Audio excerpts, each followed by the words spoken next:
there's no one else who loves me like you used to. Sometimes we're not ourselves, there's no one I can turn to. And I know all the feelings that we shared are in the past. And I know your relationships are never meant to last. And I'll take some time, but I'll be alright. We're moving on, we're moving on. I know times are tough, but I've had enough. We're moving on, we're moving on, we're moving on.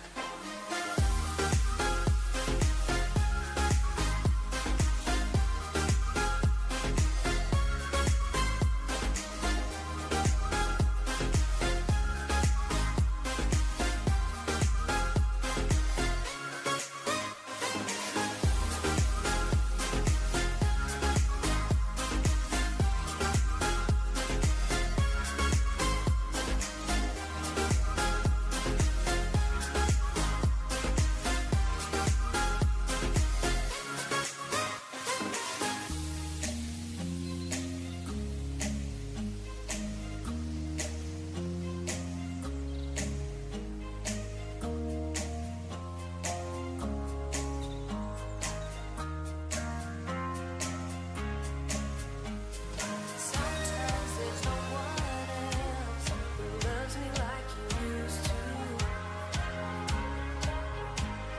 Sometimes we're not ourselves, there's no one I can turn to.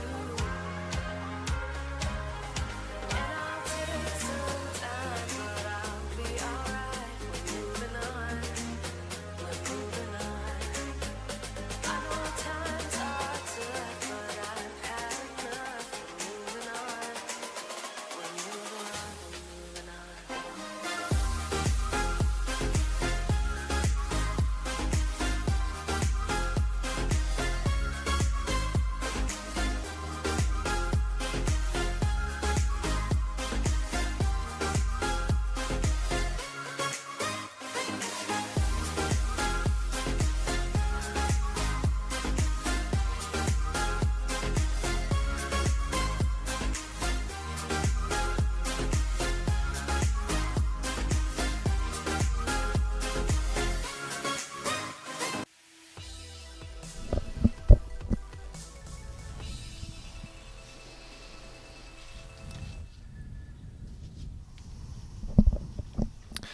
Ka tuku mihi mātou a Bowls New Zealand Aotearoa ke koutou katoa kua tai. Mai ki tēnei kaupapa hui huinga. Welcome to the Bowls New Zealand Aotearoa broadcast of the 2024 Oceania Challenge. Hosted this year in the City of Sails, Tamaki Makaurau, Auckland, the Oceania Challenge is taking place over 4 days with play at the Newland Bowling Club and Royal Oak Bowls. Oceania fours, triples, pairs and singles titles are up for grabs and are being competed for by 9 teams. Bowls New Zealand are delighted to be providing broadcast coverage of the finals from the Oceania Challenge live on Sky Sport and the Bowls New Zealand YouTube channel. And what we have today is the men's fours final. We're going to see Australia take on the Aotearoa Māori fours team. John, can you talk us through how is this final going to work? Well, it's going to be very exciting for a start. We've seen 2 fantastic semi-finals to get to this stage, and these 2 teams in the final will play 2 sets of 7 ends each, and if necessary there'll be a tiebreaker of up to 3 ends. You can see the names there of the Australians. They'll be skipped by Kyan Litfin, Jack McShane, Beau Predo and Joseph Clark will be leading for that combination. The New Zealand Aotearoa Māori team will be skipped by Riker Gregory, who's been in outstanding form, and we'll talk more about a blazing shot that he played in the semi-final. James Byrne will be his 3, Tom Tairoa is at 2, and Cameron Horo will be the lead. And wasn't that an outstanding bowl? Keen viewers may have noticed that we've started somewhat later than we were anticipating on starting, John, but they had a semi-final against the Cook Islands team. And just an outstanding match. Went to a 3-end tie break, and we saw Riker just pull a cat out of the bag, didn't he? Oh, they were down 3-1. He had one bowl to play. It was the second to last bowl of the match.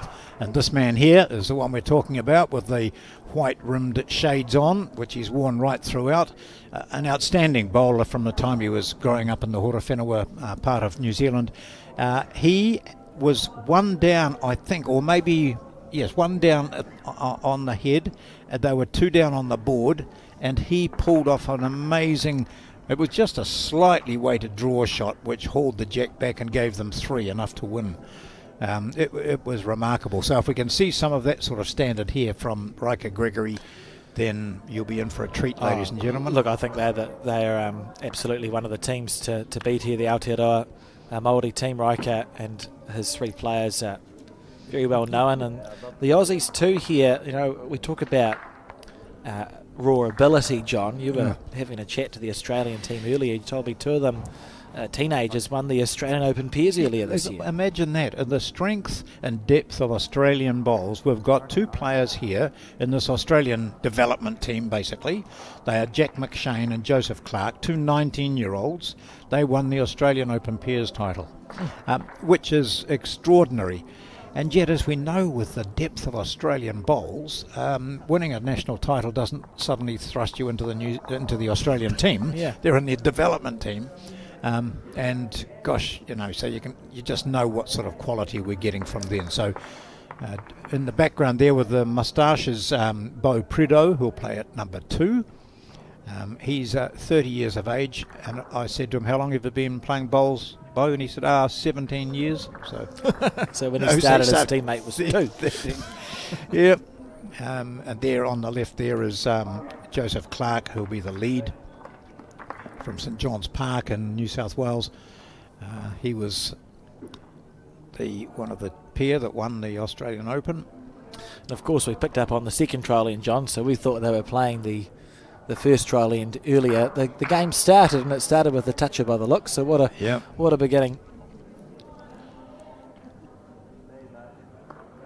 And what we'll see here is some delightful weight control. We've seen it throughout the 2 days of competition from these fours. The feet to the left there, you'll belong to the skip, Cohen Litfin, 28 years of age. When I talked to him, I said, you might have the longest stride of anyone in this complex, because when he delivers, you'll see it's a big stride, and when he follows off the mat, as the Aussies do, then, gee, he covers that ground very quickly. So this then is their lead. That's Joseph Clark playing with SRVs. Oh, look at that. Good start, good standard here. Remembering, of course, John, it's 2 sets of 7 ends. If the jack is killed, it is respotted onto the 2 metre mark. And if it's 1 set each, it's a 3-end tie break. No time to settle down, as Time Tairoa showing his disappointment at possibly going a bit wide on this hand.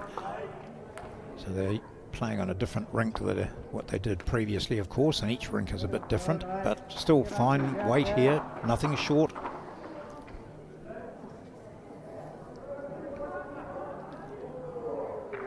Bo Prideaux on the backhand. So he's using Tiger 2s, a couple of them are, he and his skip.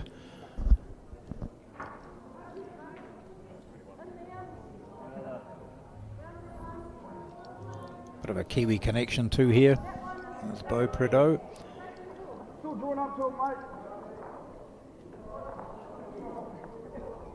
Yes, his mother playing for the Aotearoa Māori team.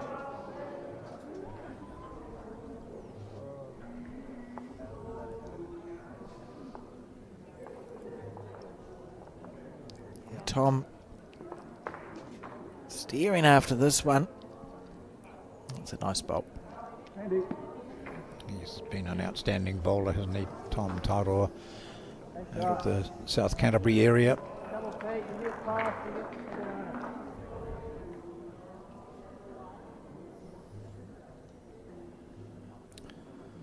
Very deliberate Bo with his bowling style.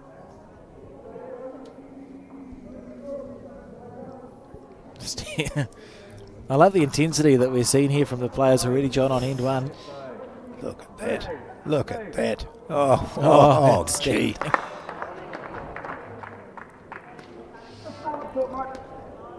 Great stuff.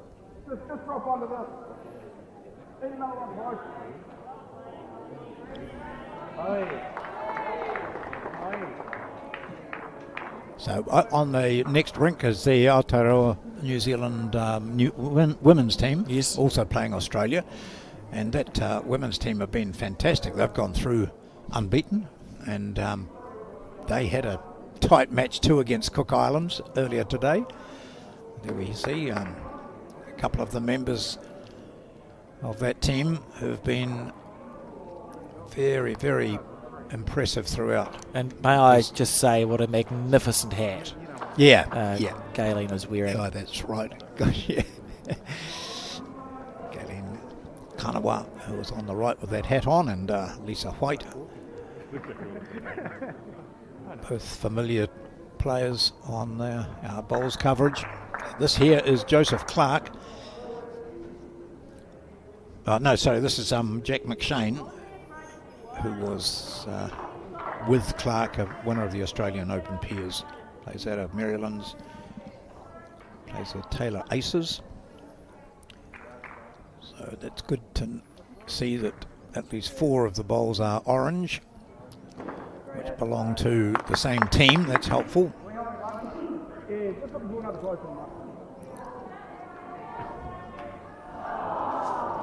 Oh, great to hear the crowd and good Yeah. voice here.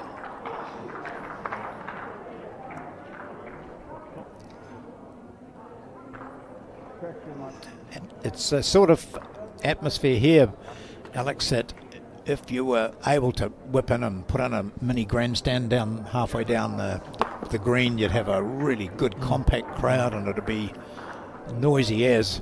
It's noisy enough anyway. It means so much to not only the players but those watching it. These Oceania Challenge Games.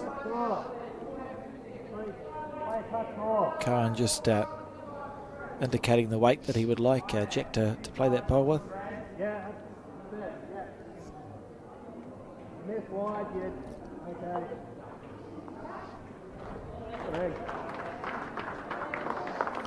He's on the back end. He's okay to miss wide, said Cohen. So just a reaching bowl, I think, John. You see those bowls over the back, the orange ones are Australia's. In the zone, isn't he?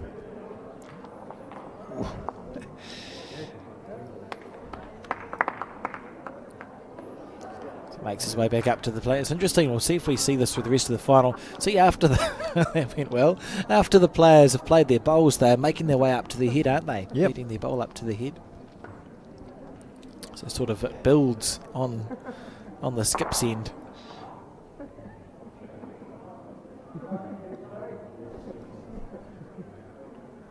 Gregory wanders back, hands in his pockets, hauls them out. It doesn't take very long. Once he sorts out that line, he's into it. One of the Look at that. the most talented bowlers you'll ever see, Riker Gregory. Didn't like that though. So if we look at the head, you know, the Australian bowls, the ones with the stickers on them, we see Riker's bowl there just in the corner of your screen. What do you think the situation is there, John? Well, I think that Aotearoa have the shot, but it's a bit hard to tell, isn't it, from that angle? No one's given us an indication really, and I think though with what Gregory was playing there, sort of aware of those orange bowls back there, maybe looking to have one over the back. Very hard for Australia to get round that white one. It's to the left as we view it now.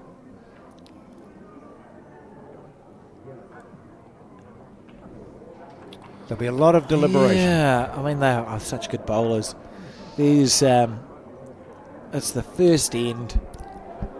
You like to settle down on the first end of a game. I don't think Cohen will be trying anything out of the box, John. No.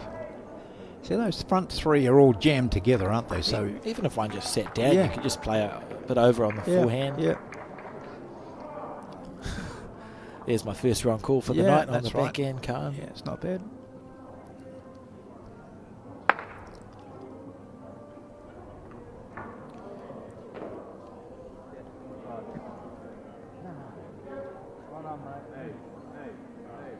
Handy bowl.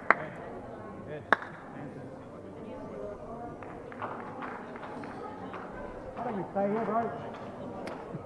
Weight was good. There's two to go. 2 balls to be played. This is where Gregory's thinking, what will Australia do? What's his bowl? That's all right there, eh? Needs it to sit down. He'll be happy with that. Oh, man. Makes his way back down. See the manager, Robin, in the background. Plays out of the Te Atatu Peninsula Club. Very good bowler in her own right. I think he's made a couple of New Zealand pair semi-finals, if my memory serves me correctly, John. I like the trousers and shorts that the Oh, it looks magnificent, Aotearoa doesn't it? Māori team are wearing. Really good, nice Māori design inside the black trouser. So Kahn's made his Very way smart. down. It's going to hit. He's got the white, and Oh, that worked against him. It might be a couple down there. It is 2. So a good start for the Aotearoa Māori team. A 2 on the first end, tight end. An indication of what it's going to be like here. And you look across to the women's match there. We could just see one of the final bowls on the second end going in. Probably be quite special for the teams to be playing on adjacent rinks. Yeah. John, it'll be interesting to see how it progresses. Been great team spirit with all the nations and teams participating at this event. And cool when it's side by side's always Yeah. just adds that little bit, doesn't it? I know when we were talking yesterday to Brett O'Reilly, the new World Bowls president, about inclusivity, more and more getting involved with the smaller nations, some of whom haven't got great facilities, some haven't got facilities at all, but there is a real drive now to widen the scope of bowls. Oh, had a false start there. Wonder what went wrong for Joseph.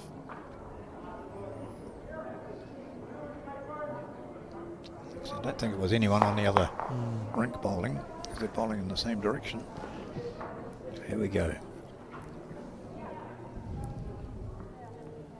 We'll just keep an eye on that score if we can from the women's team. We've got Max on camera today doing his usual superb job. You can see him down the right hand side there on halfway. Sometimes he's awake On a good day. on a good day.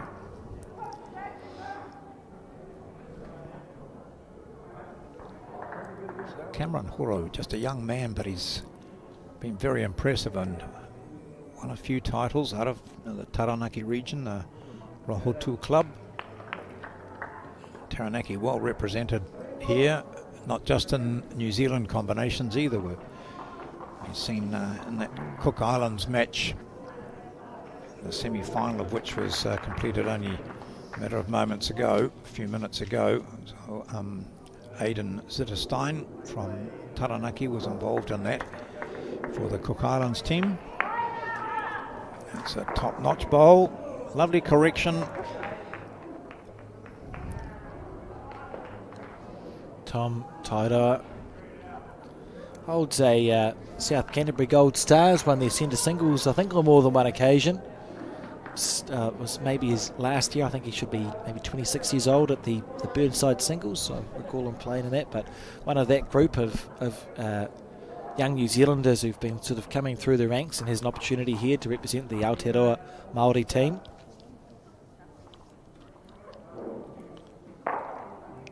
Always looks like I've been watching him today. Yeah. Does that wind up at the start? And I think, oh, is the 2 going to drive? But no, it's just the pre-shot routine.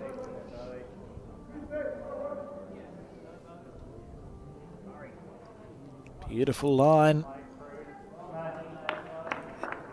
It's so funny. You know, how far short's that? Less than a metre, isn't it? Yeah, and he's disappointed. And he knew it was, as soon as he let it go, he's saying, I'm short. His skip was sort of calling out, you know, come on, come on. He knew it was short too.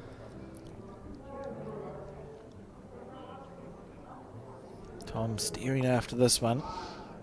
Yes, he looks really full of focus and concentration here. Needed to take off a good metre and a half. It's a great effort. Australia, remember the stickered bowls of the Australian bowls, those green stickers. So holding probably 2 shots there, I would say. And Bo switching to the backhand.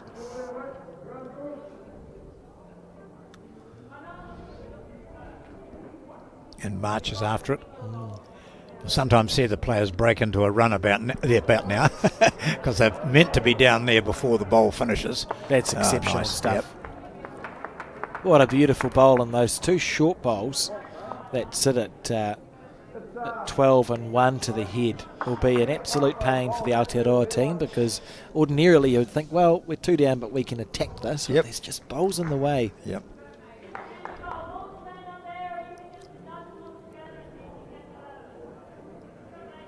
And if you haven't seen Riker Gregory in aggressive mood, it'll be worth watching today. His drive is fearsome. And he would have looked at that and thought, well, I think that probably takes out my drive. Yeah, well, no, in Riker, he'd just go through the bowl. It's true, yeah. hit the front one square. Yep.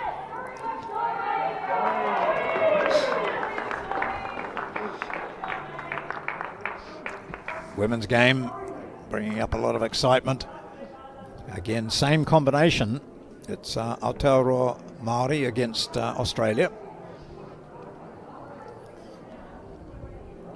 It's the skip for the New Zealand team.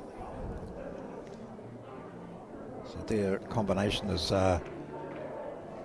Davinia Mills, Lisa White, Gayleen Kanawa and Agnes Motu.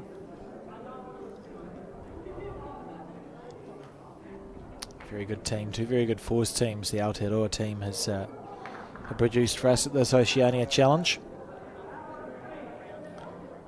Needs it to hold. He's got bogged up the front. We've got 3 short bowls now.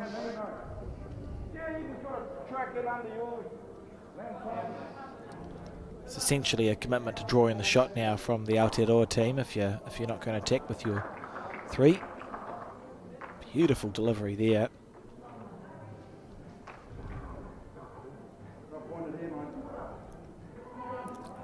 Pretty good line, isn't it? That's beautiful track. Going to run it, not going to run it out. Gee, yeah. See him. He knew it. You could see it. The line was perfect.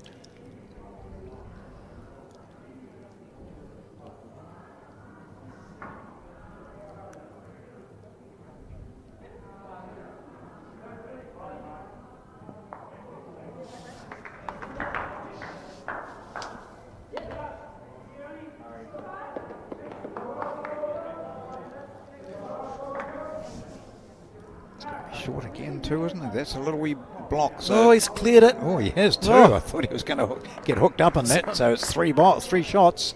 I was convinced also, but he's made it around the corner. And a good end from the Australian team. Oh, I think we might see a smack here. The way Gregory was looking at it and the way his 3 James Byrne was indicating.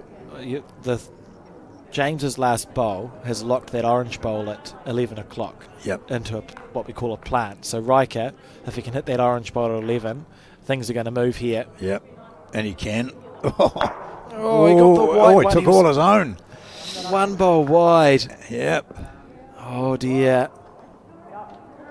It's a 4 at the moment. It's about not making the target too big now for the Australian team.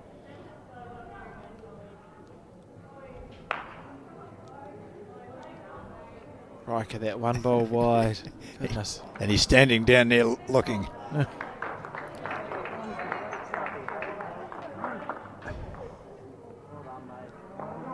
What if he'll go again, or will he just... Oh, yeah, no, just nice line. He'll get into those.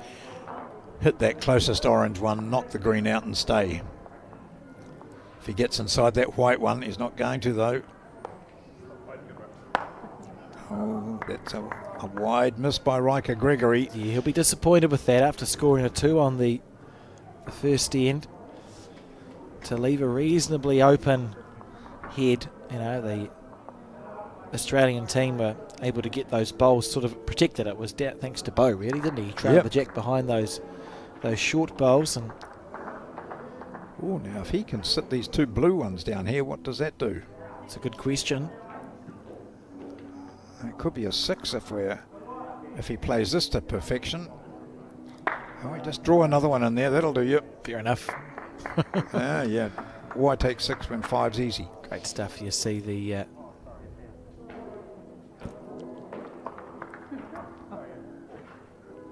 4 it was. 4, okay. Great response there from the Australian team.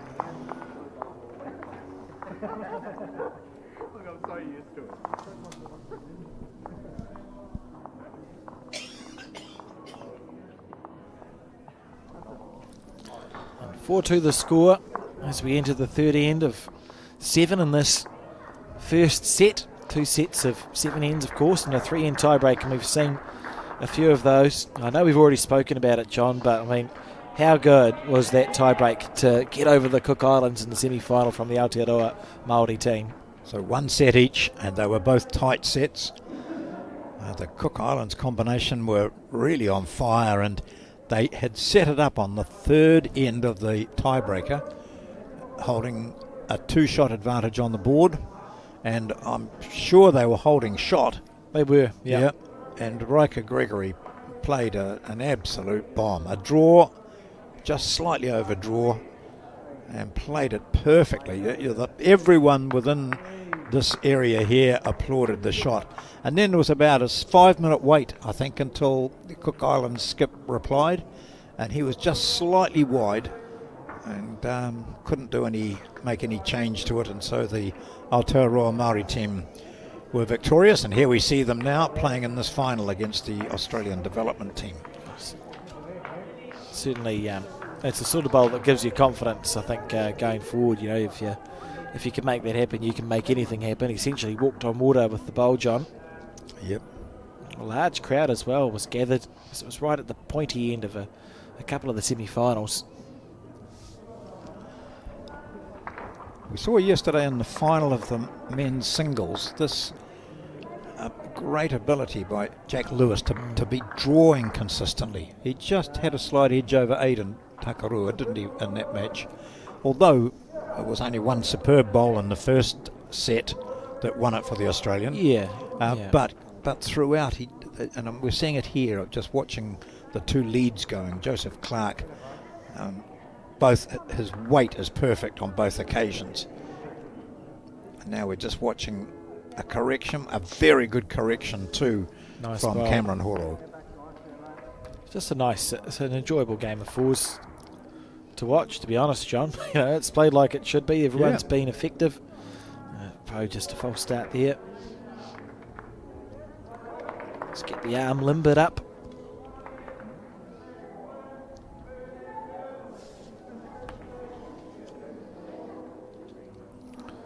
Steering after his bowl.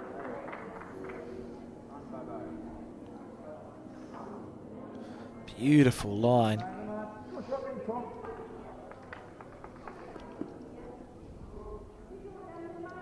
Tom Taidoa on the forehand. Just to the left as you see it on the screen.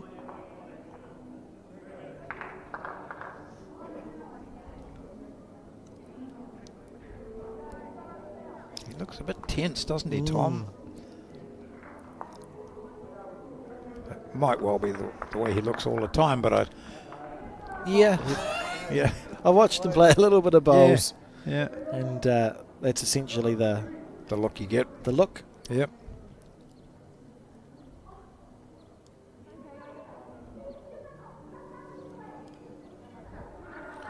Not sure how smoothly Bo got that one out. You see his first bowl sits at 12 on your screen, the shortest orange. He's just trying to make that little correction, but I think he's going to repeat the dose.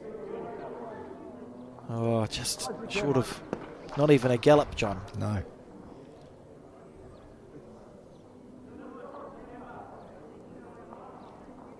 So if you're a skip, which bowl of those do you like the most? The blue one just past the jack? Yeah, I think Riker will be feeling okay about this. I think Australia holding the shot, but you've got options for the Aotearoa team. For Australia, it'll be on the backhand side, I think, which is to the right of your screen. They'll look just to draw just past.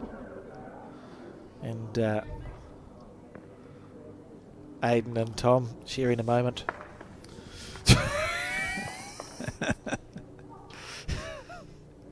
How long can we stay on this? Yeah, quite long, because we haven't talked about the person to the right there yet. yeah, we'll see. Well, that's our two New Zealand under-26 singles players there, John. Yeah. And he's played the bowl, so we'll get we'll move off them. They looked absolutely delighted to be on camera, didn't they? Yep. So Briar Atkinson was to the right. She won last night the Oceania singles title. Oh, great. What a bowl. Suddenly that blue bowl is becoming very important, isn't it? Certainly is. I think the Aotearoa team's going to have to be careful here. The Australian quartet feels like the sort of bowlers, if you blink, you're just going to drop numbers, you know? Yeah. Yeah, just miss a couple of shots, and the Australian four are just going to place bowls in there. And for the skip now, for Riker Gregory, it becomes very much a pressure situation like this. He senses that Australia could go down to the mat with Australia holding 5. Yeah, it's not a space you want to be in. No. Go and just so they're just looking at the options. What happens if the Aotearoa team attack? I think is what Cohen's saying. So he said, well, just place a bowl past the head to here. So I think he's talking, if you hit that front orange, John, the one at 11 o'clock, it could go on. It sets a little plant up. It's scared the jack might snick out to the left as we said. Out So his foot, just round about that area. Protecting where the jack could go if all the stars align for the Aotearoa team. And that's a well-played bowl here. Yeah, that's a nice place. Great. Yeah, that's very good. That's the back bowl. There's no doubt now Byrne really needs to... He had the perfect line to draw around those 3 shortest bowls and sit the jack. Under quite a lot of pressure here. If he's got the weight, John, this is an absolutely outstanding shot. The same weight as last time. Might have even been shorter. Yeah, look, it's just... You can't afford to blink in these games. And Riker Gregory with some work to do, but if there's someone who can do it, it's him.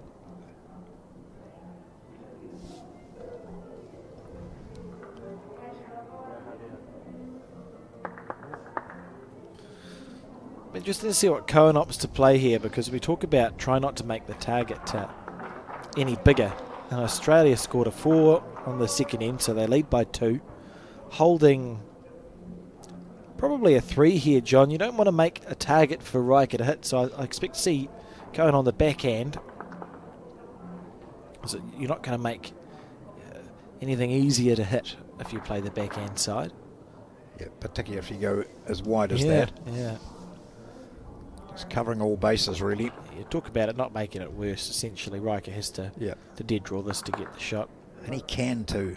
What's he going to do? He'll swing into that area that Byrne was looking at and sit the jack nicely. Byrne looks at it and likes it. Does it avoid that shortish bowl? It does. Look at this. Oh, look at this. Look at this. There you go. That's how it's done. He's not happy though because it's exposed. But however, he went down at 3 down at probably maybe 4. It's an outstanding shot. If the bowl sat down, he'd be holding 1. Yeah. Crossed over, yeah, as you say, 3 light. It's a very good bowl from Riker Gregory. Wait. What do you want? Oh, down today, mate. So Cohen on the forehand. Looking to sit that out, is he? Or get on the inside of it. That'd be great if he did. Ooh, what's happening here? Oh, good Nothing. try. Just a little moving bowl.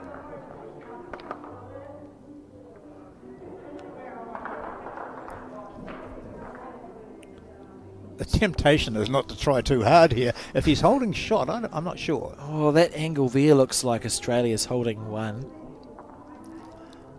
Just see that sportsmanship there, Cohen. Yep. Handing the bowl to Riker. I would say Australia's holding 1, John. Okay. And probably be entirely incorrect. He doesn't like it. And that's why that bowl just drifting past. 1. And it's going to be 1 to Australia. Well, it was looking rather ordinary for the Aotearoa Māori team.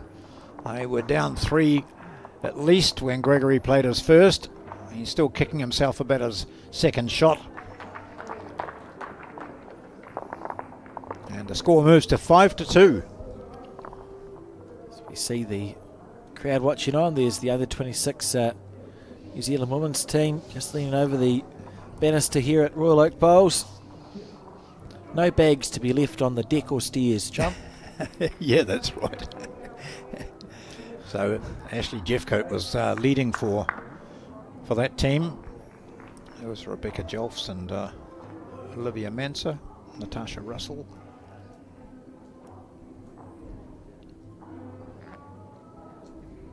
Three the difference on the fourth end.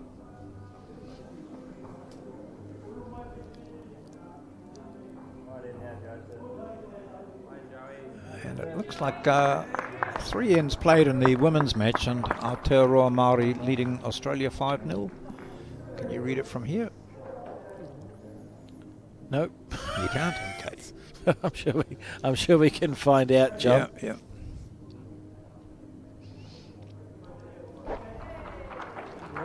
So they're defending champions, aren't they? Slightly different makeup of the team Yeah. this year, I think. Cameron disappointed with this bowl, but look, it's still going. It's still going. He didn't like it. He's drawn the shot. Yeah.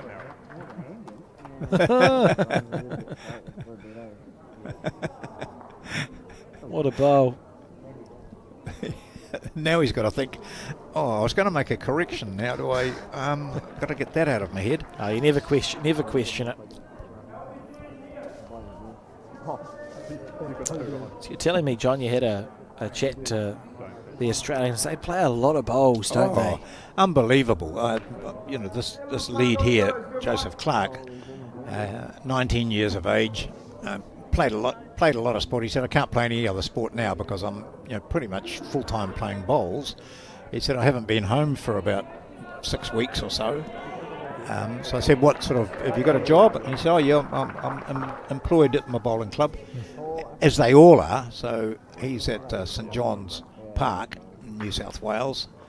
And that's a great thing about Australian bowls, isn't it? Their facilities, the clubs are businesses. And if you're any good as a bowler and you're playing for that club or you're engaged by that club, it's full time. Yeah. You're playing, being coached, coaching, working behind the bar as a couple of them are, that sort of thing. Plenty of time to devote to their sport. Cool to see. Bow on the back end. So we've seen there's a level bowl and a short bowl for Australia. So he'll be thinking, well, it's my job to get a bowl past the head. And if I take the jack with me, that's good. Yeah. When well past, he's attacking the Australian fours team. Look at that, eh? Isn't that great? The faces, they're all laughing. It's a very good team situation.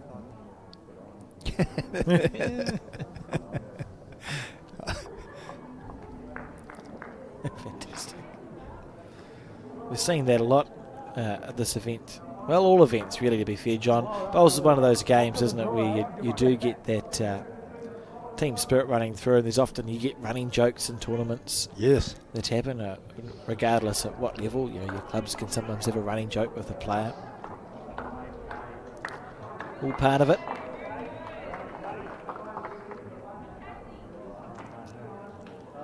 How's this for a correction here from Bo? Oh, what an outstanding bowl. And the entire team is down there egging him on.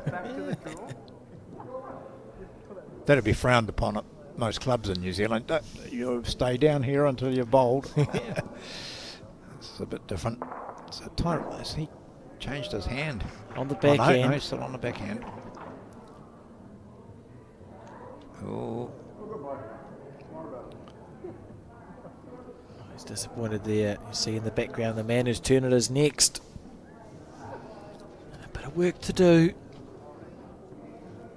I thought you were talking about Joseph van der Pennens. Well, I mean, he could hop on. He's yeah, pretty there good. he goes in the background. Certainly a handy bowler. Isn't he ever?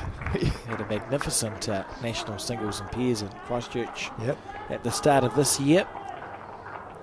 Plying his trade as an umpire over this event. Be nice to have them on board. And how good have the umpires been, John? Really good. Large group of them have travelled to Auckland to officiate at this event and also the upcoming World Champion of Champions singles to be hosted at Browns Bay next week. And Australia on autopilot here. They've got the shots. You want me to have a look at that yellow bowl onto the orange? James he's just struggled with his weight so far in the game. Just asking Riker if he could hit it. Yeah. Riker said, no, just draw a ball on the backhand, please. Yep. I want to be the one that hits it.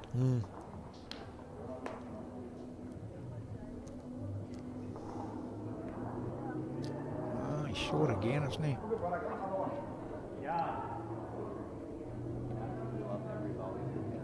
He'll be very disappointed with that. And I think that's why he wanted to hit it.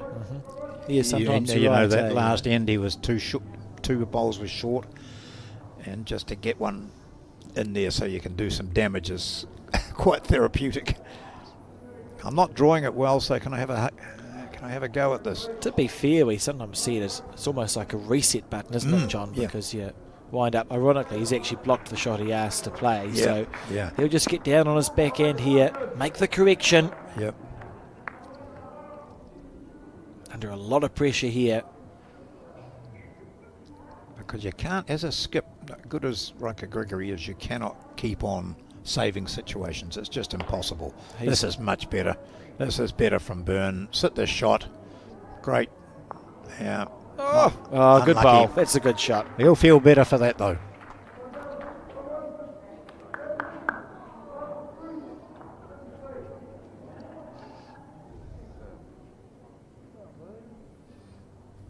Riker making his way back down.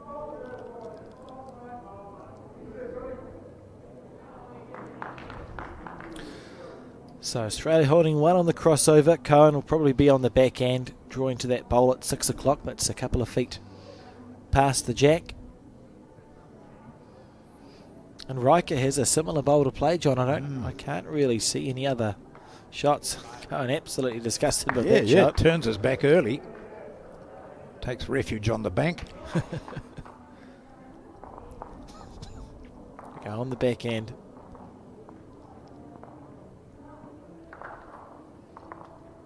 Smooth as silk, Riker Gregory. Yeah, no bouncing in that, is there? Oh, gosh, look. What a shot. This is really good, isn't it? Hit that. Gee. Great effort. That is... He'll be thinking, next time I'll just turn the orange over and I've got 3. Wouldn't be surprised. So important that Cohen gets a bowl in here. Movement of the jack's great for Cohen here. Oh, no, he's going to push one out. think he was. A bit longer. Yeah, I don't think that was the intention. And No, you it can doesn't see, like it. No. you can see that wasn't the intention. Yep. He's. That weight was all right actually for pushing the jack back. So now Gregory has a very fine shot to play. I think so. I think if that bowl of the Aotearoa Māori team's 3 hadn't finished short at 11 o'clock, Yep. Riker would be tempted to try play a little cannon, see if he can get rid of the shot bowl. But the way it looks to me, John, I expect we'll just see him dead draw it on the back end. Anything over a dead draw, and that jack comes back and play Australia's shot for them. But it's on its side. It's oh well, I'll see a dead draw. Inside edge of his own green one, and maybe sit with the jack. All sorts of permutations. You just got to be good enough to do it, and this man is. Let's look at that face. Is he giving us any indication of what he thinks? Is it a bit narrow? Is it perfect? Look at this Is here it from great? Riker Gregory. Oh, Needs to follow it. Gee, unlucky. That was the danger. He almost played it perfectly. So from 1 down to maybe 1 down, or was it 2? Let's see. I think he was a little bit unlucky there. Yeah. A bit of measuring, I think. Watch that on a replay if we can. So he was within millimetres, Riker Gregory, of perfection with that bowl. Look at this. Honestly, he was an inch. And he needed his own bowl to fall in. 2 it was. So, a very good bowl, but still the advantage stays with the Australian development team. They're now up by 7-2. This is the first set. We've only played 4 ends. Gee, what time did we start? Yes. We started at about 7:15 it was, John. Okay. We have seen some mammoth fours matches. And you see here, Jack McShane has come up to the skips end before he plays his bowl. They're allowed to do that. There's nothing in the conditions of play that say you can't, and it's quite common at international bowls. More of the northern hemisphere than down our neck of the woods, John, but often the threes can start the end standing with the skip, and it just helps sometimes, we think, with the shot selection and a bit of camaraderie up the skip's end. And if my eyes serve me well, I think that's now 6-0 after 4 ends to the Aotearoa women's team. Yes, it is. Yep.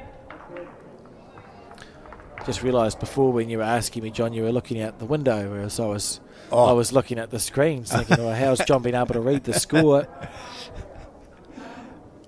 It's an experienced broadcaster. Yeah.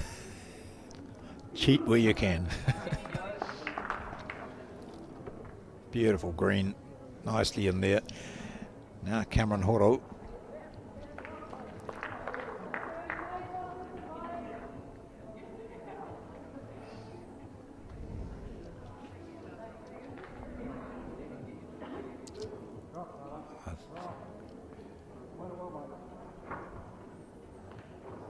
Oh, kept on trucking. Oh, good bowl. Great bowl.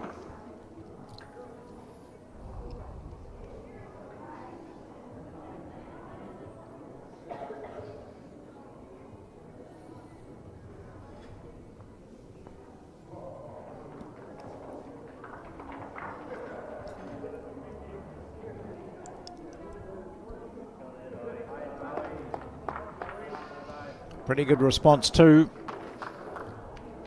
from Beau Predo. All playing steady bowls, aren't they? I think certainly Australia, the 7-2 scoreline is reflective of their standard. Aotearoa Māori maybe struggling a bit with the weight. We've seen a lot of good line, but sometimes the bowls haven't quite Just got look there. there. And Tom Tyro, that's a beautiful shot. Yeah. Well played. Yeah, happy with that. See that nice design of the Aotearoa Māori team's uniform.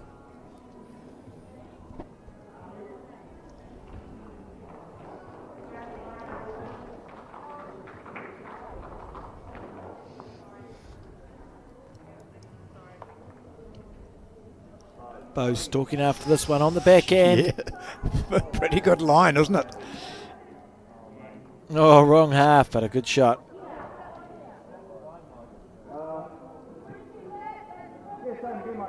Yeah, rinse and repeat for I think so. Tom. When he's got one in there, he struggled a wee bit in the early stages. Just put another one there. Get the feel, muscle memory.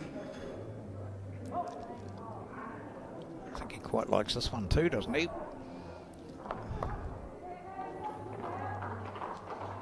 Oh, beautiful weight. Just going to talk to Alan Batley. Oh, no, he's not. I thought he was. I thought he was going to talk to Alan, who's the coach of the Aotearoa Māori team, sitting there in the background. Yep. Made a beeline for him, then took a hard left, John. Yep. Well, I think he saw that Alan was opening something to eat and thought he was going to get some, but Alan said, no thanks. No. Another good Taranaki man. Been around bowls for a long time, has Alan. Yeah. Let's see. We had a good conversation, he and I, a bit earlier on. He just said, what's the weather been like down your way? And it's been not great up our way, and it hasn't been good for bowls, he was saying. Again, we bring up that discussion of, are our seasons right these days for bowls? Because playing a lot of stuff in, ordinary weather. Certainly been interesting over the last few years. Oh, yeah. As the climate has begun to shift. Well, I must say, today here in Auckland, it's been really chilly out here. People came along in their shorts, but most of them have got good, decent tops on. Oh, you don't like this one so much, James? That's why there we see it just go across the screen. Yeah.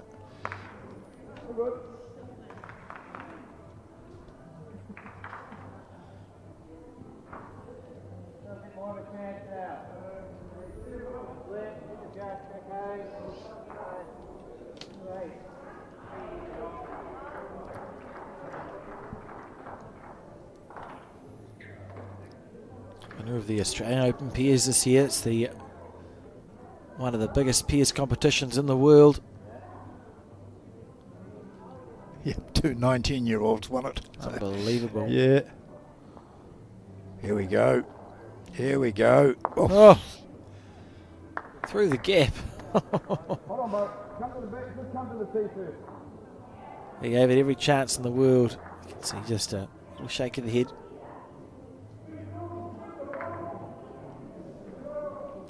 So you're trailing by 5. It's end 5. So now would be a nice end for the Aotearoa team to score. They'll sort of be thinking, if we can get a 2 here, we're probably giving ourselves a really good chance of being competitive at the end of the set, because 7 ends in a set. We see that bowl get cannoned onto the screen. I was just going to say, I like the etiquette, what the Australians are doing. Even though they're all down on the head, they're standing, well aside, well away from it all, standing as a group, not moving. They all stand there just chatting, and then they are silent when the player's playing. There they go. That's a good shot of it there all together.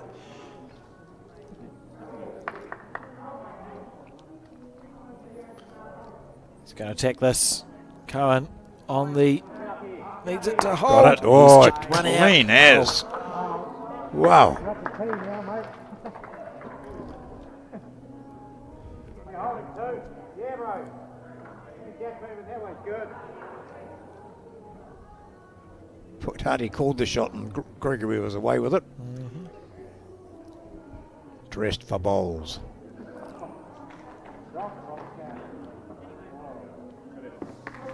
Just slightly on the outside. I wonder what Cohen will play here. You could try and play the split between the two bowls, the blue bowl and then Tom Tyro's third shot. Could get rid of both of them without any jack movement. Oh, yeah. In fact, well, it's hard to tell how far those 3 are, that cluster of 3 are away. So yeah, he's going for it. Thinks if he takes that, that was a foursome there, I would say. It was very clear instructions there. I like that. Yeah. Kind of like a swoosh. Need the bonus bowls to count in these situations, John. Yeah. That's unusual for Gregory.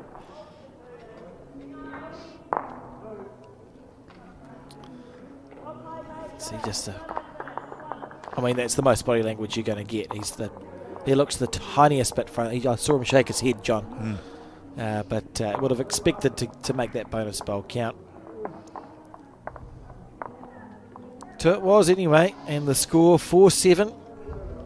And we're on the penultimate end, the 6th end of the 7-end set here at the Royal Oak Bowling Club, Royal Oak Bowls.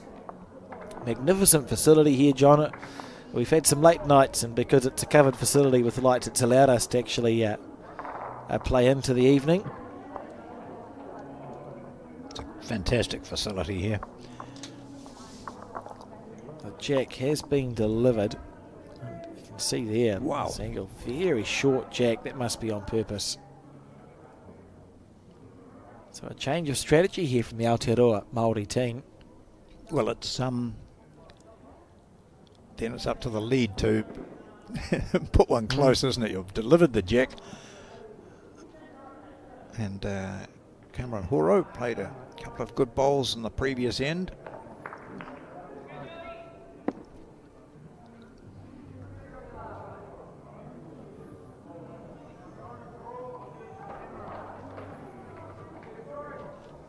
As we saw in the Trans-Tasman at Nainai last year, in those awful conditions, remember, the Australians tend to bring the mat up, don't they, and play from that position rather than whereas short we jacks. for whatever reason tend to throw yeah. shorter jacks. And I think we worked out at that stage was they wanted to be mat up there, jack down on the 2 metre and then drive it into the ditch. Yeah. Because it was interesting, that stuff there at Nainai, trying to play outdoors and howling wind going all over the place. And here we see another nice bowl here from Horo.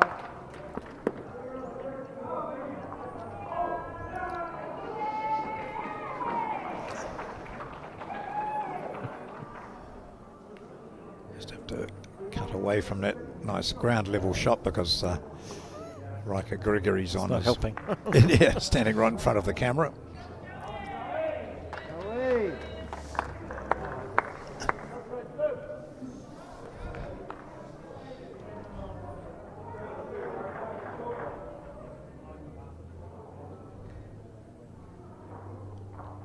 Very tidy from Joseph Clark. Beautiful bowling. Update from the women's. It's now 7-0 after 5 ends.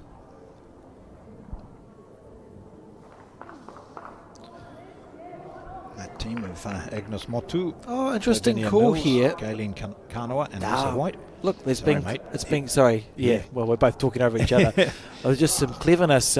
Riker called, I think, for Tom to play his bowl back to the 2 metre mark. Yeah. Because you look at this head, the way it's sitting, very likely that the Aotearoa Māori team is going to attack this, and we know that Jack gets respotted on the 2 metre mark. Yeah. So Tom's going, don't need to have the shot yet. I'll put some proper position in. Yeah, So they've yeah. gone deep.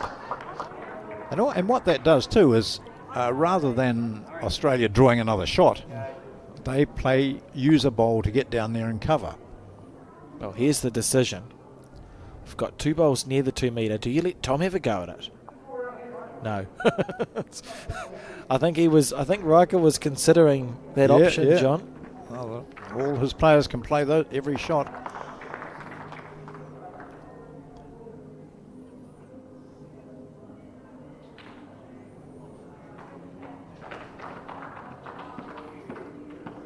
Run it out, Tom. Run, bro. Run it out, Tom. Run it out. Look at this. Run it Look out. at this. Great shot. Well played. And it fell back. Oh, look, we've gone deep. That's great. We've gone deep, but maybe that's where the jack's going to stay. Yeah. Skips Playing the game, eh? Even though they're not bowling, they're playing the game.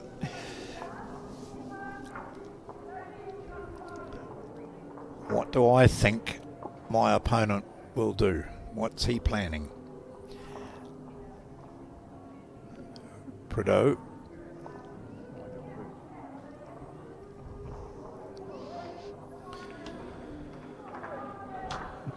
Well, I mean, That's pretty good.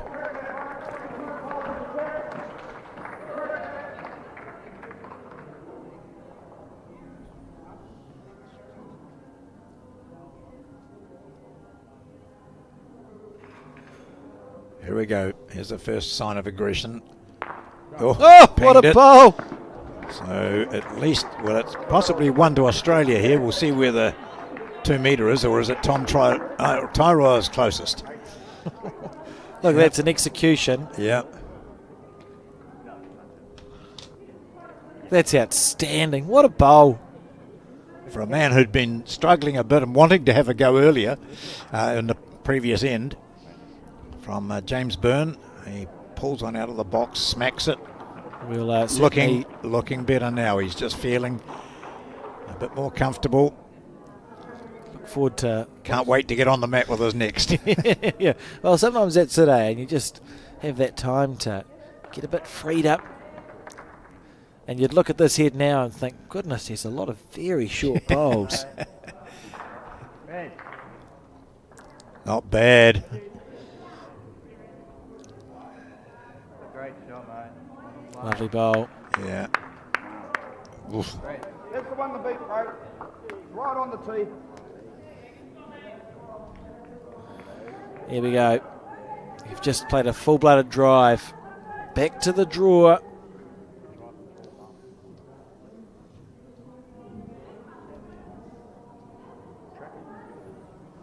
Good track. Sit that orange.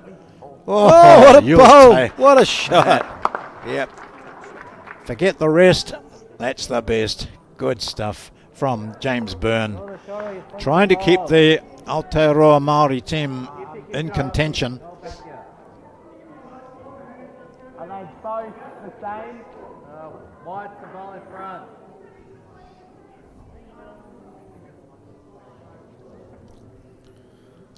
Been asked just to pick a bowl that he wants to play. Yep. He can do the same. See where his first one finished. Just wants to beat that. Jack McShane.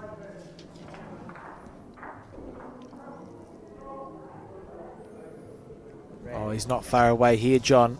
Oh, look. No, it's going. Look at that go. Goodness. What do I know? Yeah, I thought you're Very little. very good call. Not far away from going out of the rink. I thought it looked like it was close. Well, yeah, it looked like that same line, didn't Just it? went shoo, Yeah. cut across. Right. Now the test for the two skips. Gregory has the advantage. He's holding 2 shots. He probably won't take long on the mat. He's been down there looking at it. He knows the line. Here we go. Those familiar green bowls of his. He used to play with Henselite Alphas. Yeah. I'm not sure if he still does.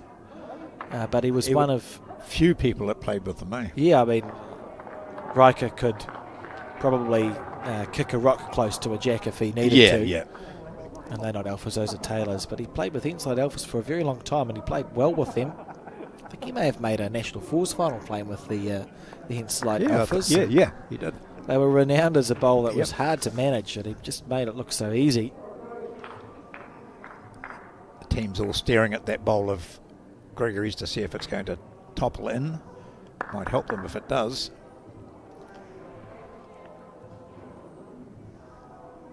Cohen Litfin with those long strides that he's got out of those extremely long legs too. What's he going to do? Is he going to punch up Gregory's last one? Or he gets a flick? He does. He punches up Gregory's last one. Goodness, it's turning on a dime, isn't it, this game? Yeah, so this is, as it stands at 7 all. going into the last. Yeah, it's walking on. I thought he might have said change hands because the way Cohen was playing that jack might spring across to our right as we look at it.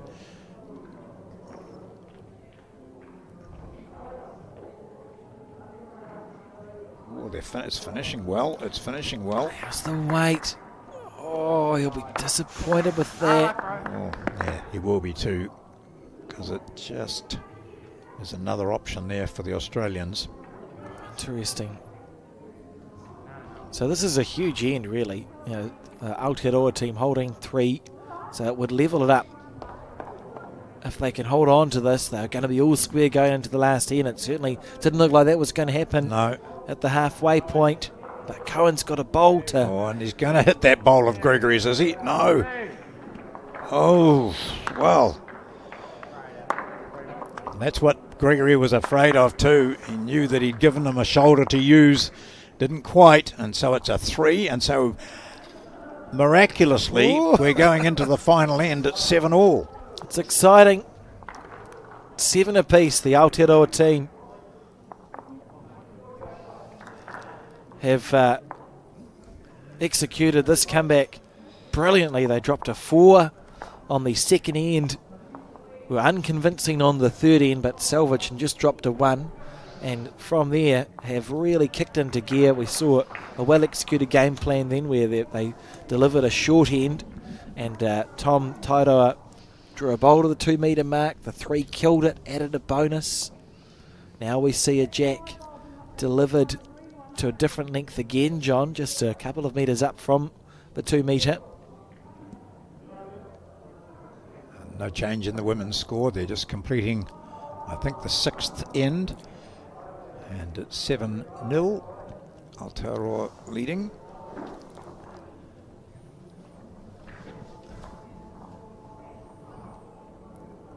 And it looks like they might be holding a couple of shots. I just poked my head out and I could see, I think, Galen Kanawa's greyish bowls and Lisa White's pink closer than anything else.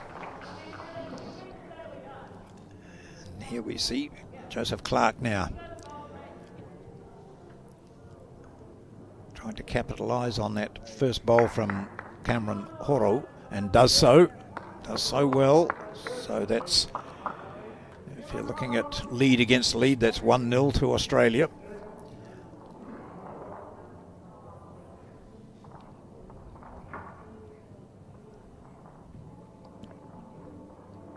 Horo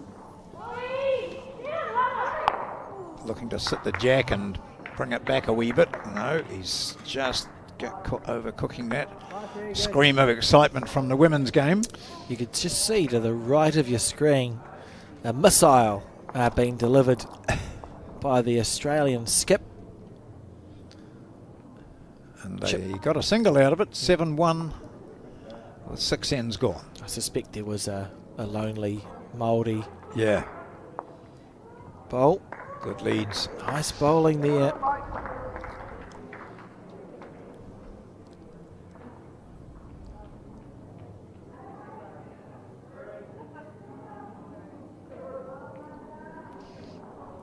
Tairoa getting into good form here. Played that nice shot to the 2 metre when requested on the previous end. He'd practically drawn one dead later. That one's not too bad there at all.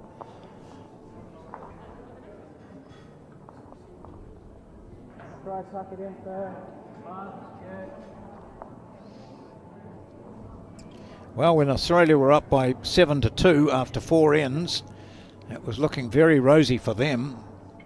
But on the 5th end, it was a 2 to the Aotearoa team, and then a 3 on the 6th, 7-all. Look at this. Don't overcook it. Oh. Oh, gee. Well, you know, that's one of those bowls where you mark it as a touch and you're thinking, oh, I have to mark it, but it didn't go as well as it could have.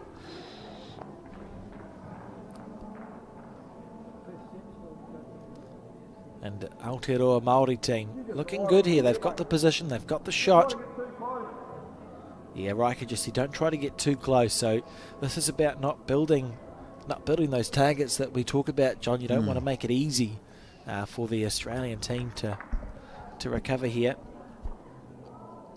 And certainly not short to give them something to use. What do you think, Tom? You're certainly not going to be narrow. Put it into a good spot. He gets a single clap, 2 claps in from Riker. That's in a good spot there. Yeah, rightly So so. they've got the back bowls, haven't they? They've got 3 back there.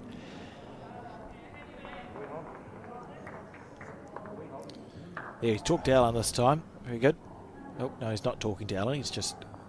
They're standing near each other and he's gone. Their opportunity is to maybe just nudge that orange bowl up a little bit, but that's not that easy without perhaps moving it back even further. So I think Gregory is now unusually for him into a defensive mode, isn't it? Yeah. We've got the shot, let's keep it. The challenge for the Australian team are the orange and yellow bowls. All 4 of them are short of the jack, so the jack's not going to go back to an Australian bowl at the moment. It's looking okay for the Aotearoa Māori team as it sits. Australia's going to have to do a little bit of work here to get the shot back. So Burns just got to make sure he's not narrow. Oh, he did a bit of a... Oh, yeah, don't want to be narrow. Oh, slide, that'll be all right. Gee. No, Okay. that's... Oh, dear. Yeah. He'll be disappointed with that. It was Yeah. perfect weight, but he's created an easier target now for the Australian team. Oh, that's interesting. You could use that bowl. That's very quick. Oh, it's sat down. That's even better. So what Jack was pointing, that white bowl that sits at, what's that? Yeah, 3 the o'clock. only white bowl there. The white bowl. Thanks, John. If you hit the white bowl, your collision bowl will come off to the left. It could get rid of both of them. So the white and the blue and red bowl could be gone in a second. This is going to need quite some weight.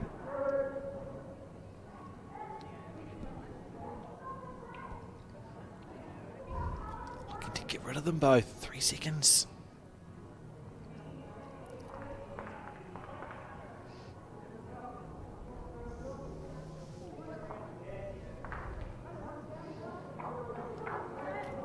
He's close here. Hold on. Yeah, it takes Good it. shot. Ah, yeah. Good bowl. Yep. And that was really a change through that white bowl, wasn't it? The delivery, James Byrne was only fractionally narrow. And it just gave them a different shot to play, which they played really well. He is narrow from what he pointed on, but there's still chances, John. He played it well. Yep. 2 seconds.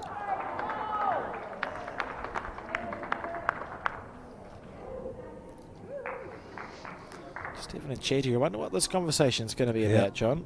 Isn't it? It's a game of millimetres, isn't it? You know, Burns' bowl wasn't all that, it wasn't a bad bowl at all, but it just created a different situation on the head. Yeah, 100%. He was within probably an inch of clearing it.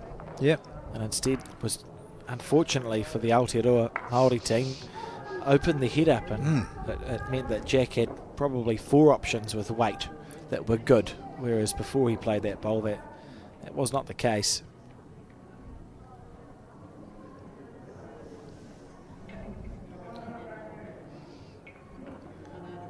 Byrne playing his shot at about the same time as Lisa White plays hers in the women's match. The bowls come down together. Well, it's a nicely played bowl. Yeah. That gives them opportunities. He just wants to have something in with those 3. Draw second shot even.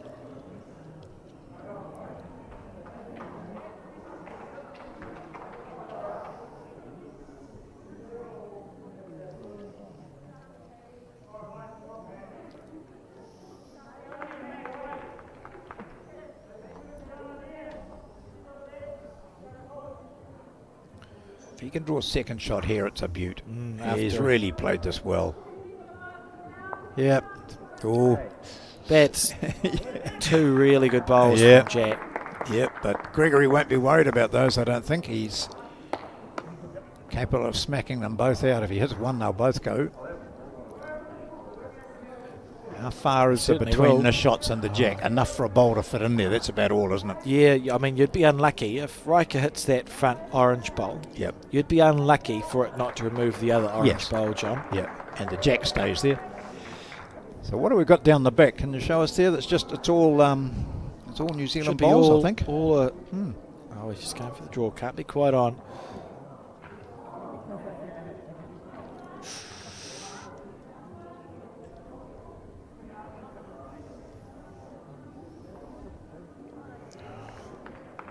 He had the weight right, but just didn't have the green. And Australia now will go into full defensive mode, holding 2, which is the set win. A hard shot on for Riker to play. You'd be trying to draw a third shot, but you don't want to finish level or low. Level or low is no good for Khan. Big lurching step, isn't it? Yeah.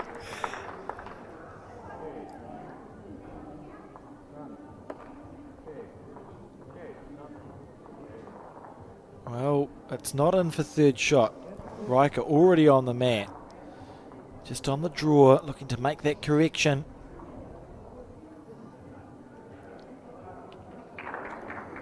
Oh.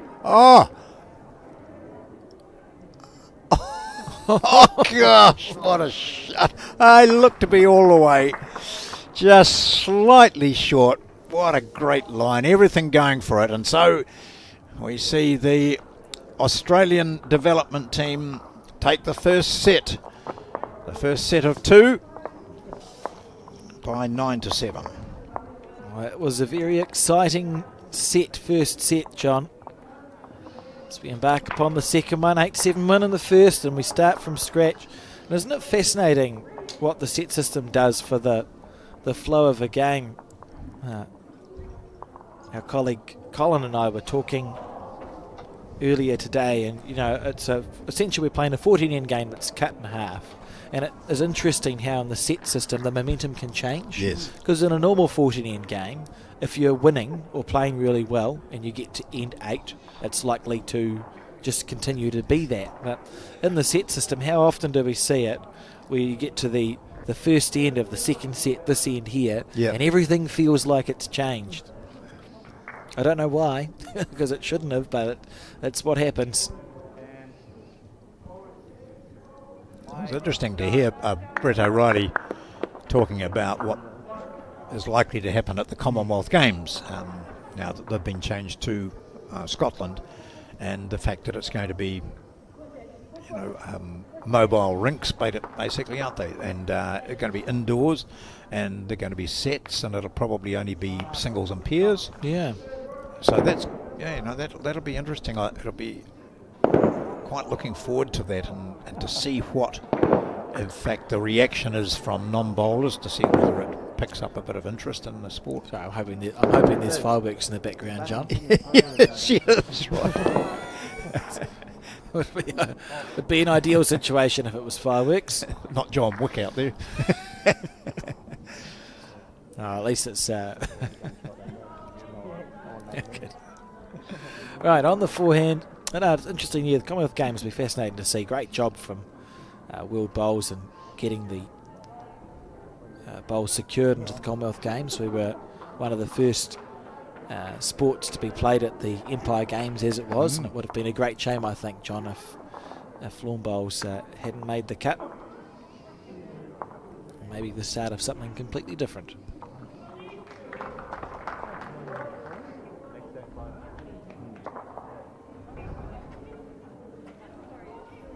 Bouncing after this bowl. That's a lovely shot there.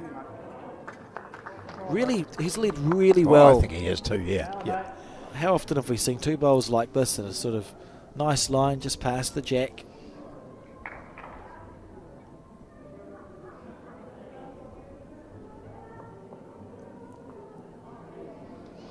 I think Aotearoa Māori women have won the first set against Australia development.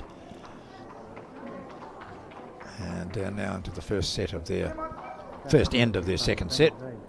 Oh, that's a rare loose one in this game. just looks absolutely bamboozled at what's happened there, eh? Yep, Just yep. can't- Not even going to take his bowl. He's Don't put his cap on awkwardly.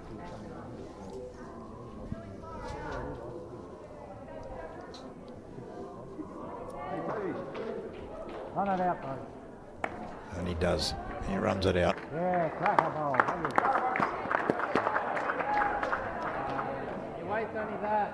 Just the rest of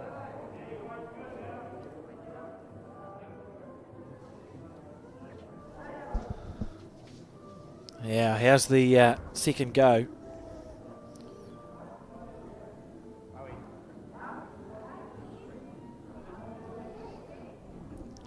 Okay, I'm just going to make a correction here. Whoop. Oh gosh, I thought he picked it up perfectly.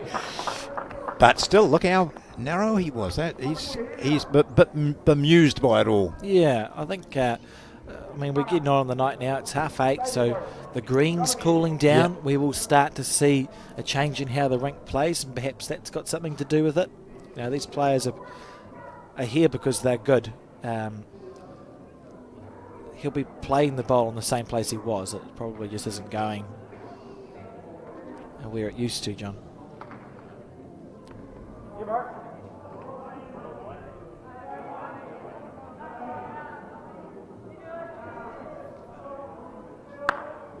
That's another good ball there from Tyrell.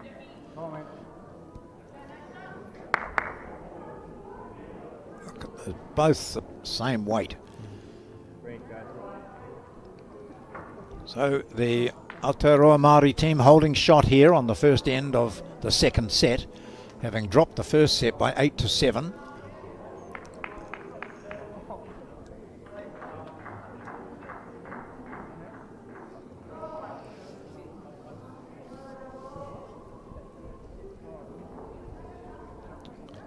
He's taking his time.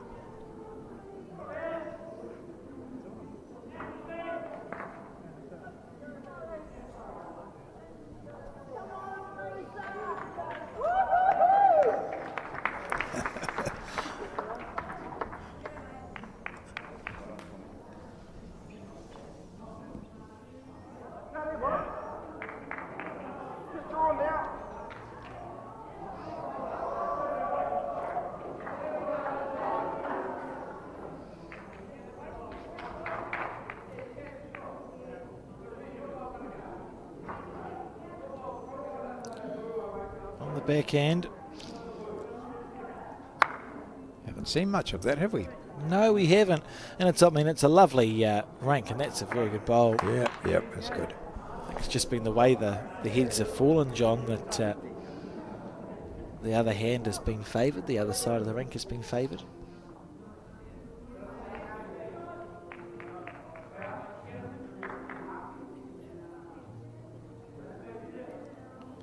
Under a bit of pressure.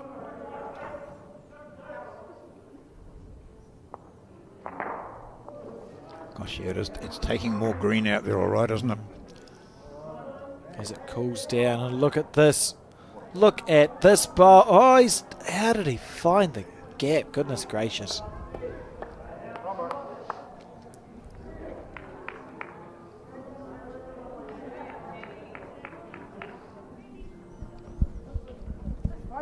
Sit that. Same bowl, yep, good call. Oh, what do I know? Same bowl, it was the call, which in a moment will tell you whether it was a good call. We'll find out soon enough. Yep. Riker, you hear him say nice track again.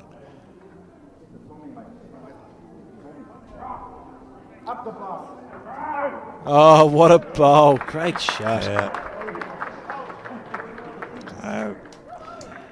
James Byrne, after a slow start, he's into the groove now. He's played some awesome shots. Look, I mean, as a way to start at the first end of a second set, this is pretty good from the Aotearoa Māori team. They started, nervy is probably an exaggeration, but certainly they would have been disappointed with their first 2 or 3 ends of the first set, John, but since then they haven't really looked that far back. They've been playing very well. And they're enjoying themselves too.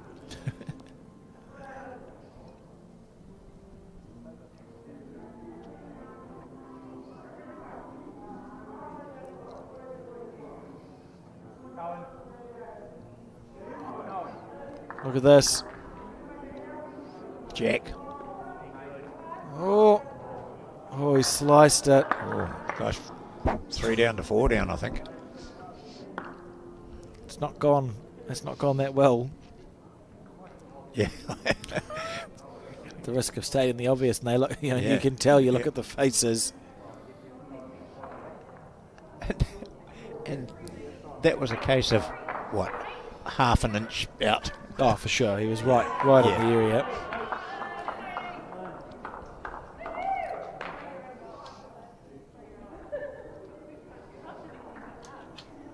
Someone in the background receiving texts saying, we can see you on TV.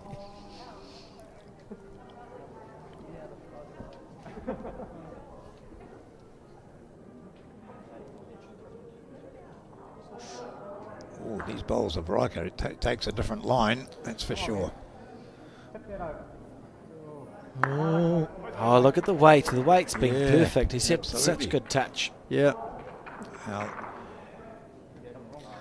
So I can see 1, 2, 3, 3.5, I think, there to the Aotearoa team. Interesting to see what Cohen Litfin does here. He's just played the backhand, but it looks like there's just opposition bowls to hit on the backhand, so I wonder if we'll see Cohen switch to the forehand side instead. Yes, that's what he's done. and he's seen from the others that you need to go wide out here. And it looks like he has. So what's his weight like? It's not going to come in from there. Not enough. Oh, Oh, might have cut it down though. Holding 2. well, how do you make it more than 2 will be the question. So he goes that orange and green out there. Yeah, doesn't he? Take those. Belt those, go get 4. Oh, he doesn't usually have to be asked more than once. No.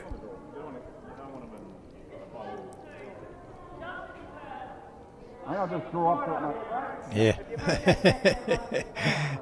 Fair enough. A slight touch of the jack and he'll be right, won't he? Has he gone wider this time? Let's see. Holding 2 at least. So here's a bonus bowl. He's very close here. Needs the weight. How's the running here from Riker Gregory?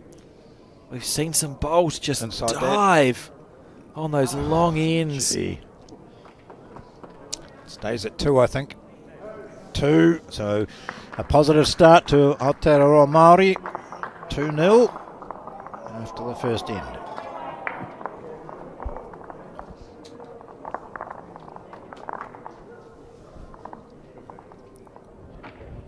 So that was an occasion where I think the Aotearoa Māori team will be disappointed that they didn't capitalise. Gregory looked to have it in his sights to draw a 3rd. A slight movement of the jack would have given him 4 probably. Didn't quite manage that, however. 2 is a good start. They dropped that first set by 8-7, having clawed their way back from 7-2 down to go into the final end 7-all. Seen some good leading from Cameron Horo. Particularly, the last 6 or 7 years has been fantastic from Cameron. We'll see if he's able to lead off well again. That's your fault, John. He's played a short bowl. Beautiful line, but just coming up a little bit short. First poor bowl we've actually seen from Cameron in the last 40 minutes or so. The Australian lead thinking, oh, I'll play the forehand. Play the forehand, give it a go. Just because it looks like Cameron's bowl is just in the way. Stalking it down, very focused indeed.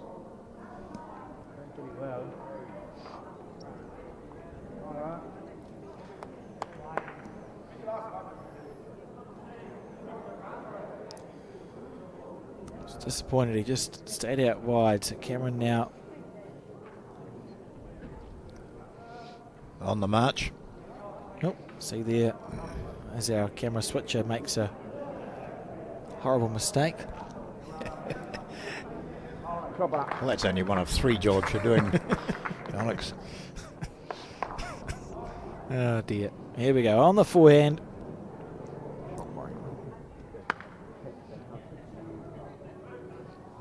He's just brought his line-ins a little bit here, so he should be just about on target. This is beautiful. Lovely bowl. See there, he's fallen just a little short, but magnificent line. But you're intrigued to see. I think the green probably is speeding up a little, John, as the night goes on. Well, it's either speeding up or it's slowing down. But the bowls, one of the two. the bowls seem to be turning more, so that would indicate it's getting quicker. Oh yeah, nice. Lovely bowl. Get around that, yeah.